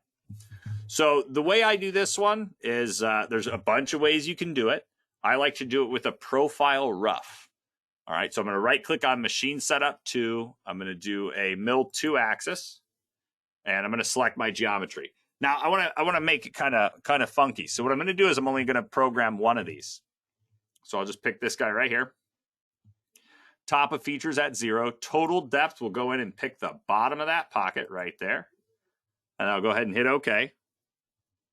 Well, let's check the chain direction. Right quick. Yep, to the left puts us inside. That's good. And I'll say next. Feature page, depth, geometry, all that fun stuff. I'm going to do a profiling. I'm not going to use a finish pass on this one. I think we'll be fine. So I'll get rid of that. Go next. No changes for the tabs. No changes for the posting. And then right here, pick that 3/16 tool for me. So I'll go next. Now, this is the big reason why I didn't want the finish pass. The finish pass just plunges in and cuts. It is something you know what? I'm going to put a finish pass on it because I want to show you guys that too. So let me put the finish back in here. All right, so here's our 3/16 flat. I'll say I want to do a contour ramp down this thing. So I'll say contour ramping. I want my compensation all set to the left. And then right here, we have our side allowance. Now, the side allowance can affect everything we do. We got a 3/8 hole. We got a 3/16 tool. We should have room, but really you got to think of that 3/8 hole as 30 thousandths smaller. So if the tool can't fit, if you were to subtract 30 thousandths from that 3/8, if the tool that you decide to pick is bigger than that, you can't use it. It's not going to fit in the hole. So I think we'll be good with 15 thou. We'll find out here in a second. Total depth is going 1/4 of an inch. I'm going to say let's do that in 1/8 inch per pass cuts. All right. So I'll go next. Right, here's my leads. Just going to kind of plunge in. It's already kind of doing what I want. It's ramping in and cutting down. So I'm not worried about the way that it gets in. We could potentially, again, this is a rough pass. I kind of ran into this earlier. You could go in and set up compensation now, but really you want to save compensation for your finish steps. So I don't really have a good lead in or lead out to use on this because there's just not that much good, not much good to do. So I'll leave it on vertical. I'm not going to get a G41, but I will get a G41 when I do my finish pass. So I'll go next. Got the corner types, no changes. Sequencing, just going to say optimized and apply it to all the other operations. Advanced feeds, and then the finish tool. So go up to the tool crib, pick that 3/16 flat. Right, here's our pattern. So now I'll do my left. Parameters, no changes there. This is a finish pass. And then leads. So for the leads on this one, I'm going to do a right angle lead. And if you guys remember from earlier, there's an easy way to always get right down the center. Take the hole diameter minus the tool diameter, and whatever's left over, divide it by 2. So now when we do our rough, we'll kind of spiral down and cut the counter bore. And then when we do our finish, it's going to plunge right down the middle, feed to the wall, make that final cut, and call it a day. So next, nothing else really to change in here. So we'll hit compute. And there it is. Little spiral down, gets to the bottom. One more little finish pass as part of the rough pass. The rough actually does level everything out. And then we do our finish pass. That's partially why I said we might be able to, you might be able to skip doing your finish pass, because when you use this contour ramp, it kind of naturally, when it gets down to the bottom, it runs one kind of finish pass. And if all you're doing is hiding a bolt head, it usually works. But there it is. There's one of them. So the reason I only did one of them, really all I'd have to do all 8 of them would be to pick the geometry, all 8 holes, all 8 counter bores. But another feature that some of you guys may not know about is a Toolpath pattern. All right, if you haven't used the Toolpath pattern before, they're very, very cool features. So I'm going to rename this. I'm just going to call this C-bore. And then I'm going to right-click on that specific feature. And right down here, we have an option called Add Toolpath Pattern. So I'm going to pick that. And then right here's our 4 different types of toolpath patterns that we can create. So we have an array where we're essentially laying out a grid. It's an incremental kind of movement. So here's where my first part is. I want to make another one 4 inches away. And I want to make another one 4 inches away. And you could make like a grid of parts. If you got a big, a sheet of material that you want to get 10 parts out of, you could actually go in without programming 10 of the same part. You could just go in and kind of copy all the toolpaths for it. We also have a translate option, which this is more of an absolute kind of move. It's not something I would do, but it is something you could use. It's very handy on routers, but it takes a lot of setup to make this work. Essentially, you have your part sitting in a known location, and you want to cut another one in another known location. That's the big thing. It's a known location, and you just tell it X, Y, Z how far to move. The right way to really do something like this, though, would be to use a work offset. Do your first part with a G54, and then do the same part, but a G55 in another location that you define. The problem is I've had guys try and run this toolpath, and they'll have 2 vices on the machine. So they're going, they want to go from this vice over to a different vice. So, from here to here. And in BobCAD, they have it set up a very specific distance apart, and it's something you could measure. But at the machine, even a minor discrepancy in how much, where your vices are sitting at can ruin everything. So translate's not one that I use too often, not too much. Rotate allows me to rotate a toolpath. That's the one we're going to use here in a minute. And then points is kind of a general purpose. You could do kind of absolute known locations. We could even use points on the part we're working on now. Essentially what points allows us to do is you pick a start point. You say, I want to take everything from the middle of this hole and I want to move it. And you'd have points in the center of all, 8 of these holes. So you'd have kind of your start point, and this is the toolpath that gets copied. And then you pick all the other positions you want us to output that toolpath at. And that's a really quick way of doing it. But for us, the rotate's much faster. So I'll go with rotate, say next. Right here, you have an option for 3D. The 3D option is really for rotary work or 5-axis work. It's for multi-axis stuff. So it's not something you're going to do too often. In our case, we're just going to set our angle as 360 divided by 8. And then the way that you do copies, and this is I can't think of another time you wouldn't do it this way, but for BobCAD, the way that we handle copies is you take the total number that you need. So in our case, it's 8 holes, and you subtract the number that you've programmed. So 8 minus 1, it's usually minus 1, is 7. So we need 7 copies, and that's going to leave the original and then copy it 7 times. Our origin, our rotation axis, we're going to just say pick here. I believe I have an arc somewhere. If I turn on this guy, I just want to pick essentially a point that's right at XYZ 0 here. So just like that, and I'll hit OK. Because you'll notice we're at a rotation axis of 3 and minus 3.5. Why did we get that? Well, because our origin's in the corner of the part. If our origin was dead center on, maybe we use the center hole that we've already cut in. If we had used that as our origin, then these values would read at 0. But this distance that we get right here is the distance from the origin to the center of rotation, which for me, the center of rotation is dead center on the part. So lucky for us, we had that 1-inch hole there. Otherwise, I would have had to cancel out of this, made a point, put it at, in the center of the geometry, and then selected it. So now I'll just hit OK. And what did I do wrong there? Oh, I see what I did. So here's what I did wrong. I accidentally did a toolpath pattern for the entire machine setup. So let me delete that guy real quick. Let me do it specifically for the counter bore. I could have sworn I did that, but all right, next. So again, we'll go with 360 divided by 8. We'll do 7 copies, and I'll just repick the point in the middle. Okay, and okay. And there we go. Because we have that bolt hole pattern, it'll run them all around.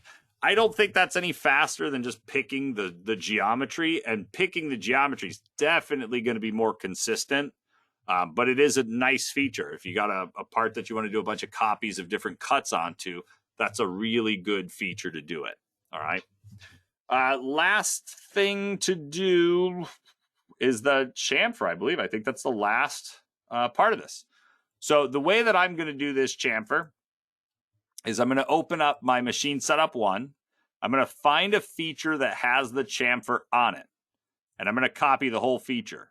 Now, I don't need the pocket and the profile, but the chamfer, it comes along with the chamfer. So for now, I'll just take it with me. I'm going to paste it right here. Do I wish to use the same top and depth? Yeah, sure, it doesn't matter. Before I go and start actually doing the toolpath now, I'm going to right click and say edit, go down to the machining strategy tab, right here, and I'm going to get rid of the pocket and I'm going to get rid of the profile finish. So I'll close that out, get rid of that, leaving me just that chamfer mill, which for us should be all set up. We shouldn't have to mess with much. And then I'll just say finish. Now over here for geometry, I'm just going to right click and say reselect. And I'm just going to pick this edge right here.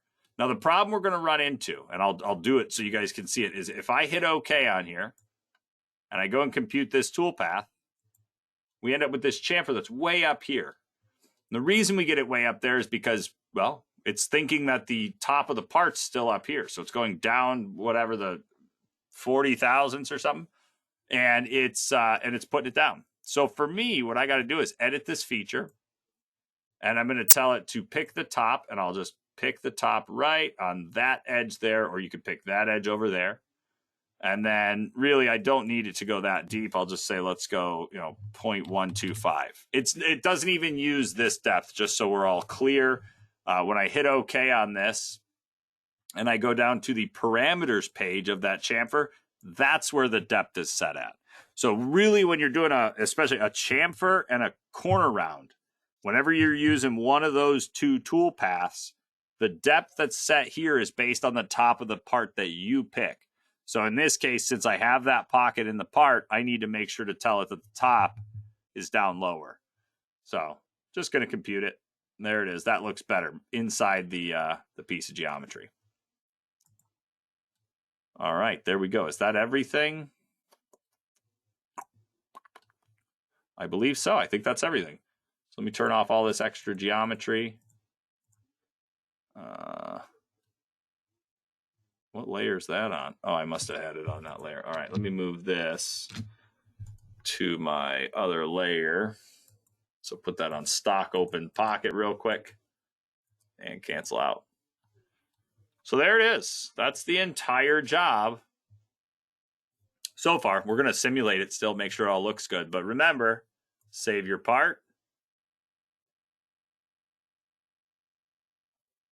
And then we can go in and start that simulation. So we'll say start.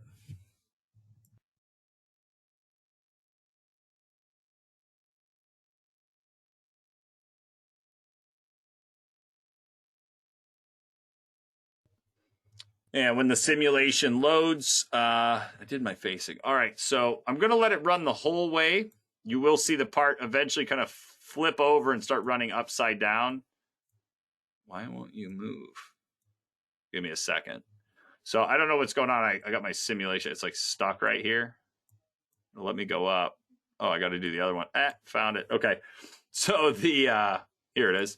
So I like to have this thing over on the side. It's one of the most helpful things. You can fast forward through your simulation using this. One note about fast forwarding through your simulation, when it's fast forwarding, it's not doing any collision checking. It's not checking to make sure nothing, the holder or whatever is not touching the part. So right here on your report tab, if you fast forward through something, you'll get an error saying we're not doing collision checking. If there's a collision where like the flute cuts into an area on the part that it's not supposed to, I do it all the time with leads. I accidentally set a lead that's too big and swing around back into my part. Those will still show up as red. They're seen as areas where that was not supposed to happen. So the simulation's trying to tell you, hey, that's not right. But you will miss things if you fast forward through them. So what I tell people is fast forward through it all you want.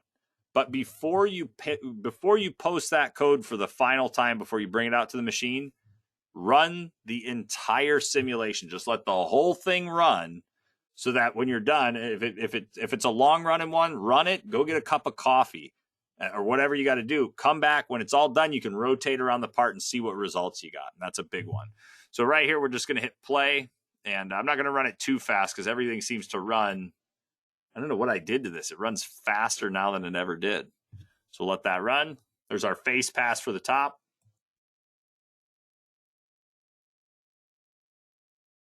All the same stuff we've seen already. So here it goes. One other thing I could do, and I didn't really, I haven't talked about it yet, is the machining order. Right now, it's changing the tools every time it moves to the next op. But really, I could have, drilled that center hole out. I could have done the rough pass of that center pocket and then come and done all this outside stuff with that 5/8 tool. So I could have done everything I could with the 5/8, and then we'll start experiencing more tool changes. But we'll see. Here's our finish pass, our chamfer, our slot, T-cutter, profile around the outside. We got our corner round. And then when this finishes, we got to flip it over. And we got a little collision right there. What's that from? All right, we'll have to look at that, see what collision that came from. I don't know when that happened. Might be a lead in. We'll find out. So here's now the bottom side. Once again, this is that face that's going to make our 0. So at the machine, you're going to jog Z down, touch off the rough stock. After you know your measurement, we know this thing has to be 1.75 when it's done. So then you'll jog down whatever you need to make it 1.75. Let that face it across. And then we go to our pocket. So this is starting on the outside. You will see a little air cutting here. The reason we're getting air cutting, we got to go deeper, don't we? Yeah, we do. Forgot we didn't take off all that material there. So we're going to send this a bit deeper on this guy, but we'll speed it up. So let that run. Let that run. All right, so 2 fixes so far. We got that little gouge in the bottom that we can see right there, and we got to send this tool deeper. Shouldn't hurt anything, though. Let that cut it all away. Then we cut that star-shaped pocket in there. Clean it up. Center drill, tap, counterbore, and chamfer. All right, so the 2 problems we have. What caused this? All right, so let's go look at the part and find out what we did wrong. So before I go too crazy into that, this is the, let's rename this. So we'll say bottom center hole chamfer. All right. And blank that out. All right, so let's see. We did our stock open pocket here, which has our rough pass on it. And I don't see anything that looks like it's cutting into it. I'm not 100% sure where it is anyway. Let's go to our profile finish, though. That all looks fine. So what else would have hit it? Oh, I found it. There it is right there. That connection between the 2 start points, or its end point, whatever that is. Clipping the wall right there with that tool. So pretty easy fix. The reason that happened is because of our top of job. I have my top of part set right here. So if I open up this slot, the top of features set to minus 0.75. So the rapid plane is based on our top of features. So from that minus 0.75, we're just lifting up 200 thousandths and then rapiding across the part. So had we not watched the simulation and that happened, that what size, that 3/16 tool is dusted. As soon as it touches the part, it's going to be gone. So the way that I do this, if we ever run into this, there's times you don't have to worry about this just because there's no geometry in the way. Again, look at the simulation, see if it's going to do it. But what you can do to make sure that you get the same retract points, you're always going to the same height. Whenever you set up your top of feature, if it's a negative value, add that negative value to your rapid plane. So in this case, I'll just say plus 0.75. And then the feed plane is going to stay at 100 thousandths. Because what's going to happen is, even though we're now rapiding at 950 high, 0.2 above the top of the part, we don't want to start feeding from there. We want it to rapid down to the feed plane, which is just 100 thousandths above the top of part, and then it's going to start feeding in. So now we can hit compute. And here's our profile rough. You'll see it's now much taller, clearing that section. And then we don't have anything on the finish pass anyway, so it didn't matter. But there it is. So we fixed that little guy. And then the depth of the open pocket here, I just got to edit this. We're going 0.75. Let me just go 1.125. Go 1 1/8 and compute. And that shouldn't really affect anything. It could, depending on where we got our jaws at. But depending on how we're holding this, well, we can play around with it. But yeah, if we're holding on to, say, like this section of the part, this is kind of vice jaw here, vice jaw over here. Depending on where the vice jaws are, we could potentially hit them. So we'd have to definitely think about that. Just got to figure out how we're going to do it. There we go. So there was that issue. I believe that's all of them. So I just want to talk about, does anyone in here, you could answer if you want, but if you don't have a tool changer, you go ahead and raise your hand if you want, just so I know kind of what we're working with. If you have a tool changer, you have kind of the best of both worlds. So if I right click on milling job here and I go to my machining order, this will allow me to set up the order that everything runs in. And by default, the way I have it set up right now is I have it set to individual feature. Just to show you guys this really quick, if you go right here to CAM defaults and you go down to current settings, right down, where is it? Where did they put that? Right here under posting. Where'd they put that thing? Never mind. I could have sworn that they added that in. Give me a second. Let me see if it was just a specific machine. Current settings. If I pick my one of these.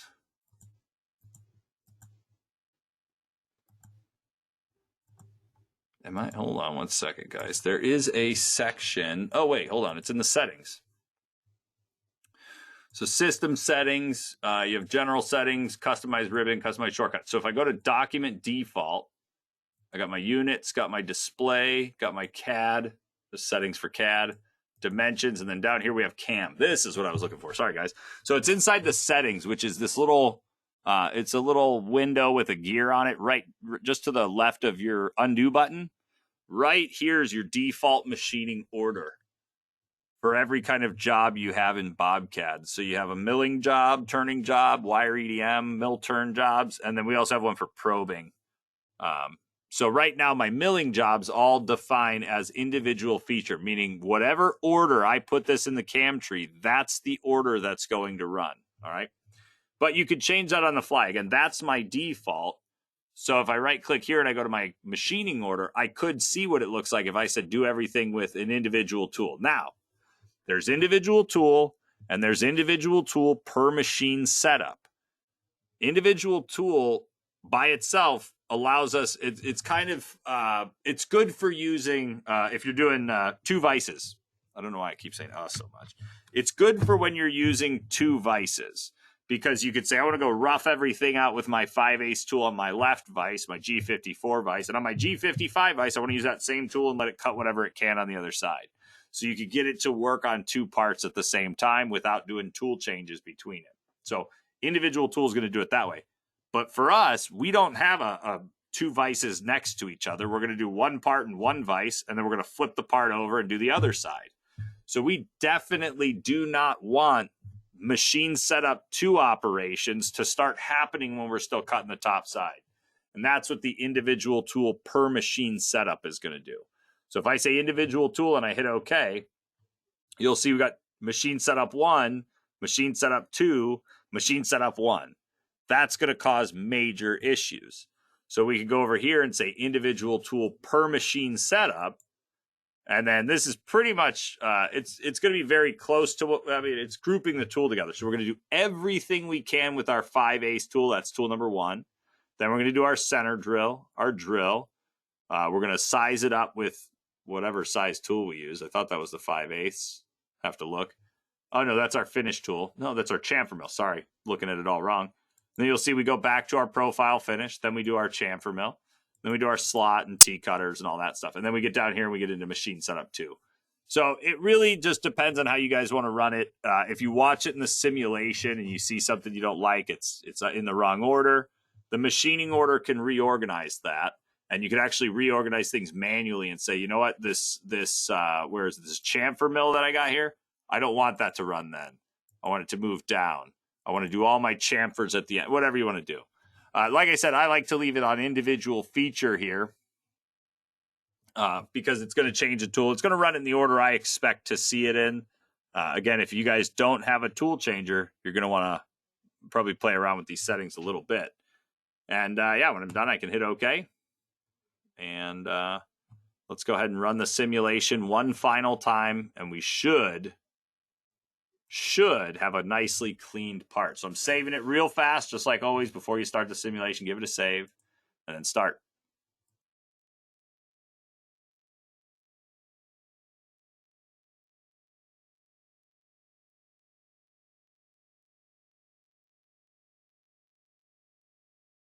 All right, when the simulation launches, final time, I'm going to zip through this a little bit quicker. I'll keep it on a pretty consistent speed this time. So we got our face pass, center drill, open up the pocket, finish, chamfer, open pocket there.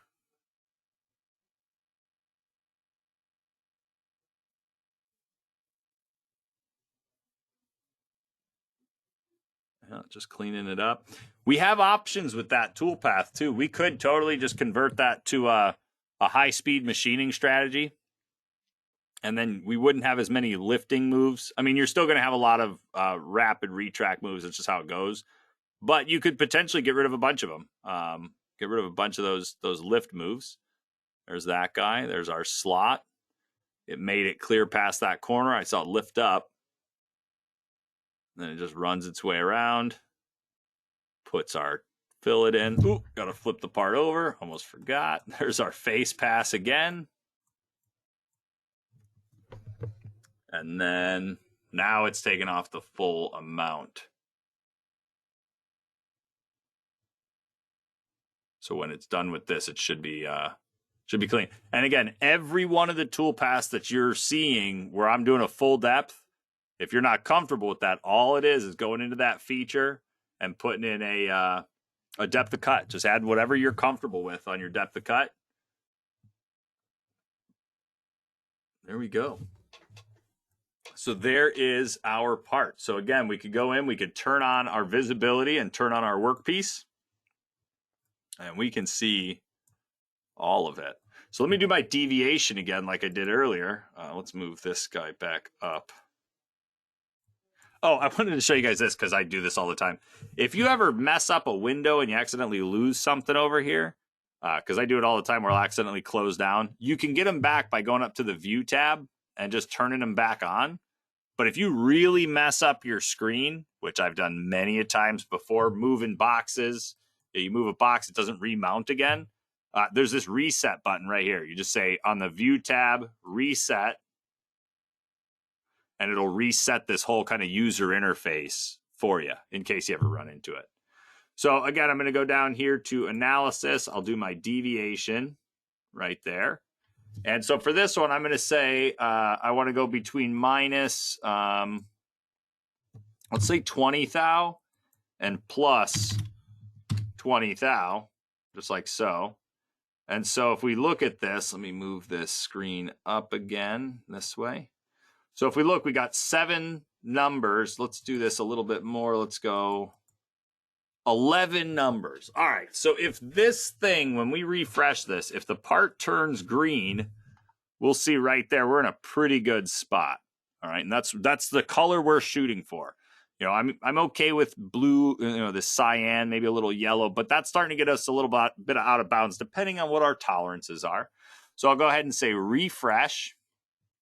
And then I'm going to hide the workpiece once again, just hide that whole thing. And there it is. A green part is a clean part. Oh, I like that. Green part's a clean part. So there it is. That's our deviation. There's nothing on here that's showing me that I should have anything out of you know, within a thou is where we're at. So not too shabby.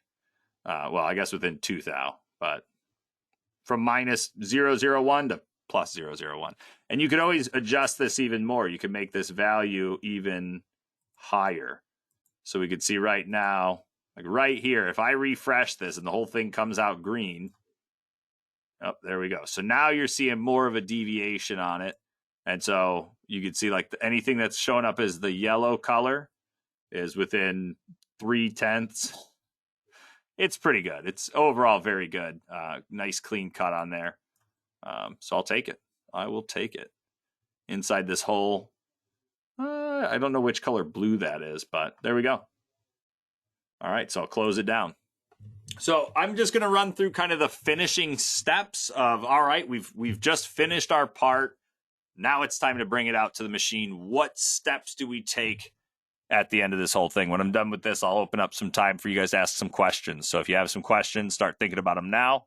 But really, we've just simulated the part. We've got all the toolpath done. Everything looks pretty good. I'm really happy with the deviation and everything that came out. I'm good with it. Let's do this.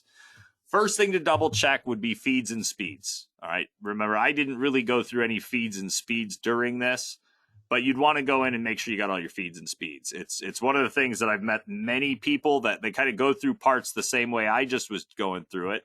And so as they're doing it, they forget to put feeds and speeds in. And there's nothing worse than bringing a tool out there and finding out that the BobCAD speed and feed that it picked had you set up at 5,000, or I had one in here that was a 10,000 RPM thing.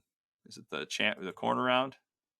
One of the weird ones. So right there, the spindle RPM of 77.6. Well, if my machine's only got 6,000 RPM, I'm going to get an error at the machine just because of that.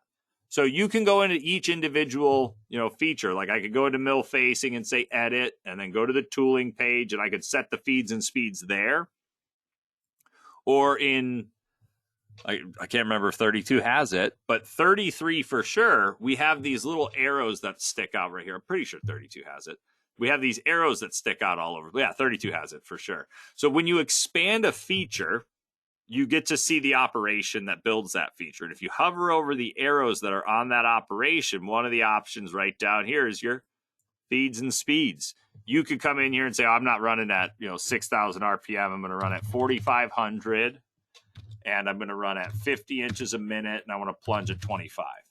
All right, so then you say apply, shrink that one up, and go to the next one. So for my center drill, all I'd have to do is uncheck. There it is. The center drill had that 10,000 spindle RPM. So for this one, I could say it's going to go 6,000 and 17 inches or whatever. So if you remember to set up your feeds and speeds as you're going through the features, great. Do it that way. That's absolutely the best way of doing it. If you are completely stuck and don't know how to set up feed rates, I would strongly recommend. There's a lot of programs out there. There's even feeds and speeds calculators you can find on your phone. I can't remember what they're all called, but you could go on like the iOS or the Google store or whatever, the Play Store or whatever, and look up feeds and speeds calculators. I've found a few of them. None of them have been as good as G-Wizard. Just me personally, I don't work with that guy at all. I'm not getting paid to say this. The guy makes a very, very well put together program. It's a little confusing for the first little while, and then you kind of get used to it, and it's a great program just for feeds and speeds. If you're a real life machinist and you go by sound and all that stuff, then you probably have some numbers that you're going to start with. You're going to run from. When you're cutting aluminum, you might have some go-to numbers that you use, and then you dial it in from there. So, yeah, just remember to put your feeds and speeds in. That's the step I've had many, many people miss, and then they get to like the next step of posting and all that stuff, and they got the wrong feeds, and yeah, it screws up everything. So after we double check our feeds and speeds, after we've done our simulation, after everything's all done, there's kind of like really two main things you do last. Save your part, make sure that's always part of it. But you post your code, and if you want it, you generate a setup sheet. All right, so let's start by posting the code. I'm going to right-click on my milling job and say post. All right, so that's as simple as it is. The code that shows up over here is the entire set of code for the entire job. Some of you guys might not want the entire job, but just 2 separate ops, the top and the bottom. It all depends on how you want to run it. If I can find the middle of this, which is going to be pretty far down at some point, I don't know where it's at. Down here, keep going. Looking for a gap. When we output both of the ops at the same time, we'll see this is still machine setup 1 here, so I'll keep going down. Machine setup 1. This posted code has this MO1 and apparently double MO5s in it, but this MO1 right here is my optional stop, so I could have the option to stop in between each feature if I wanted to. When we go to machine setup 2, should be right down here. Next cut, right there. Where are you? There it is, machine setup 2. So when machine setup 2 comes up, we get to the end of our outside profile cut, and then we output an M00, an actual stop command. So that's going to output the stop. You could walk out to the machine, flip the part over, re-zero, and then just hit go and start cutting again, which is fine. That works. It's not the way I like to do it. It's not that it's even confusing. I just feel like I could keep track of things better. So the way that I do it, let me shrink up all these toolpaths I got here. So the way that I do it is I would right click on machine setup 2 and say post yes, no. All right. Then I'm going to right click on my milling job and say post. This is now when I do a save as right there. This is going to be op 1. Save. So now I have just the top part saved as a set of code. And then if you want, this is what I do. I then give myself a nice view of the top. So the view I use is the ISO 2 view here. So I'm looking at the top. And then you could go over here to your settings and over here to the current document, to the display. And all I'm doing here is I'm going to hide the axis, X, Y, and the nomen. So I could say apply and OK. And so I just have my part on the screen. Now, if I left click, again, left click, you're not right clicking on this one, you left click on the machine setup 1, you'll see your origin. So if you really want to make it better, you unblank your stock and you show your origin. So look at that. Now we have a way of knowing exactly where the origin is going to be. We see where X is, we see where Y is, we see where Z is.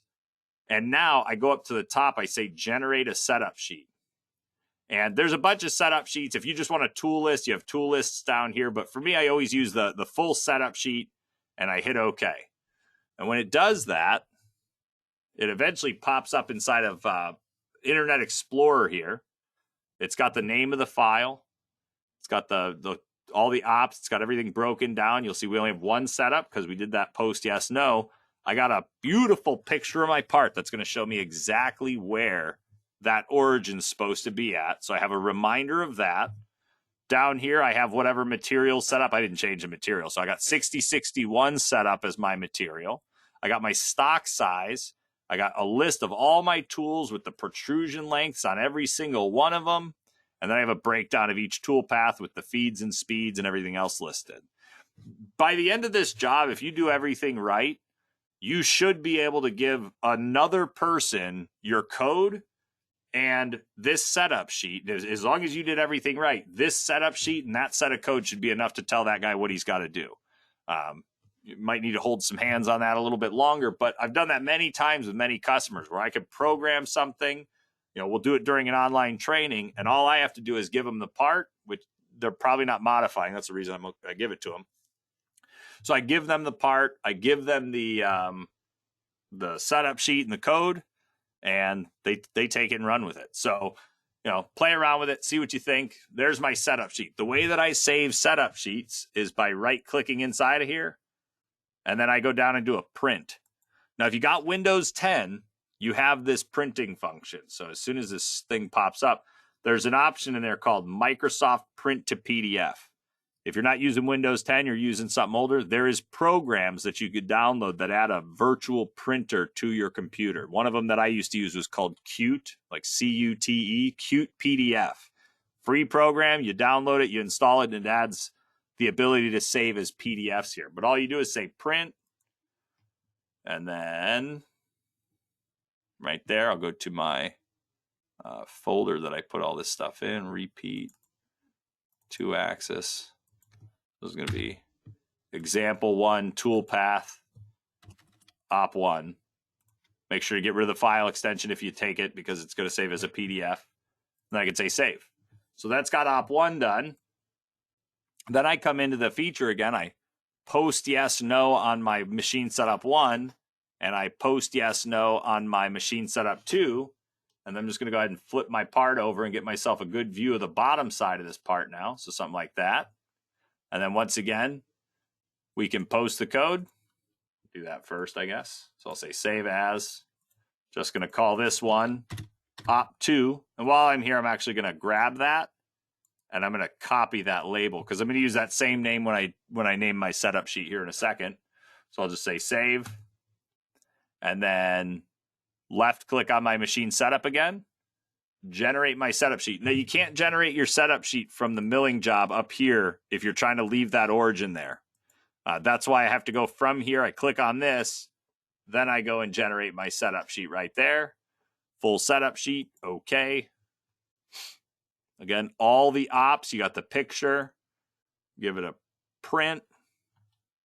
And print to PDF. Okay, print. And then paste the name. Ooh. And then save. So when I'm all done, I now have a folder right here. Where you at? There it is.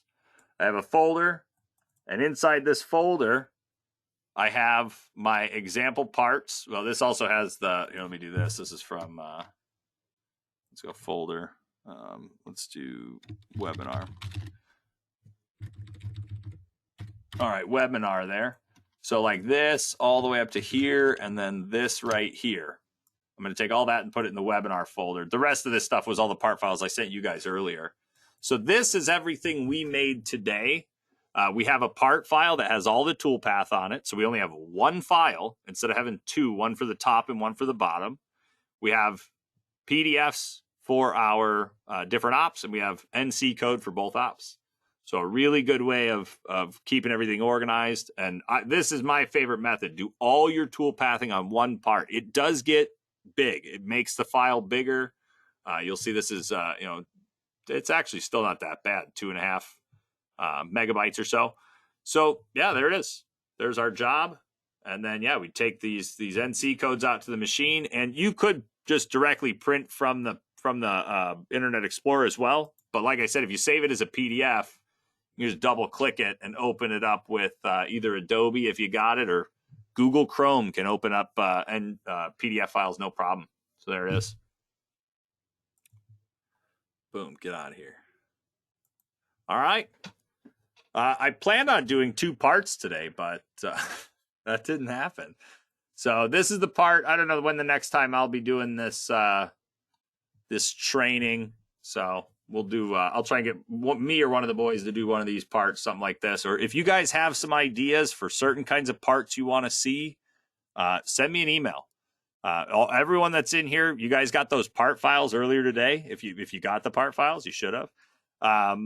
If you reply to that email and you say, hey, I got this part, this is what I'm trying to do, I think it'd be a good one for the class, or whatever. It could be a 3-axis part, 2-axis part. If you're okay with us using them, feel free to email it to me, and either me or Darren or Andrew, when we do one of these events, we'll use it. We'll try and use that part if we can, if it fits into something. So there we go. All right, so I'm pretty much done talking. We got about 20 minutes left. I'm just going to leave it open for questions. So if you guys have any questions, just type them in. Let me know what you're running into. Otherwise, I did record this whole thing. It is going to go up on the website. When I finish everything, I gotta separate it because it doesn't break at lunch. So it's all recorded.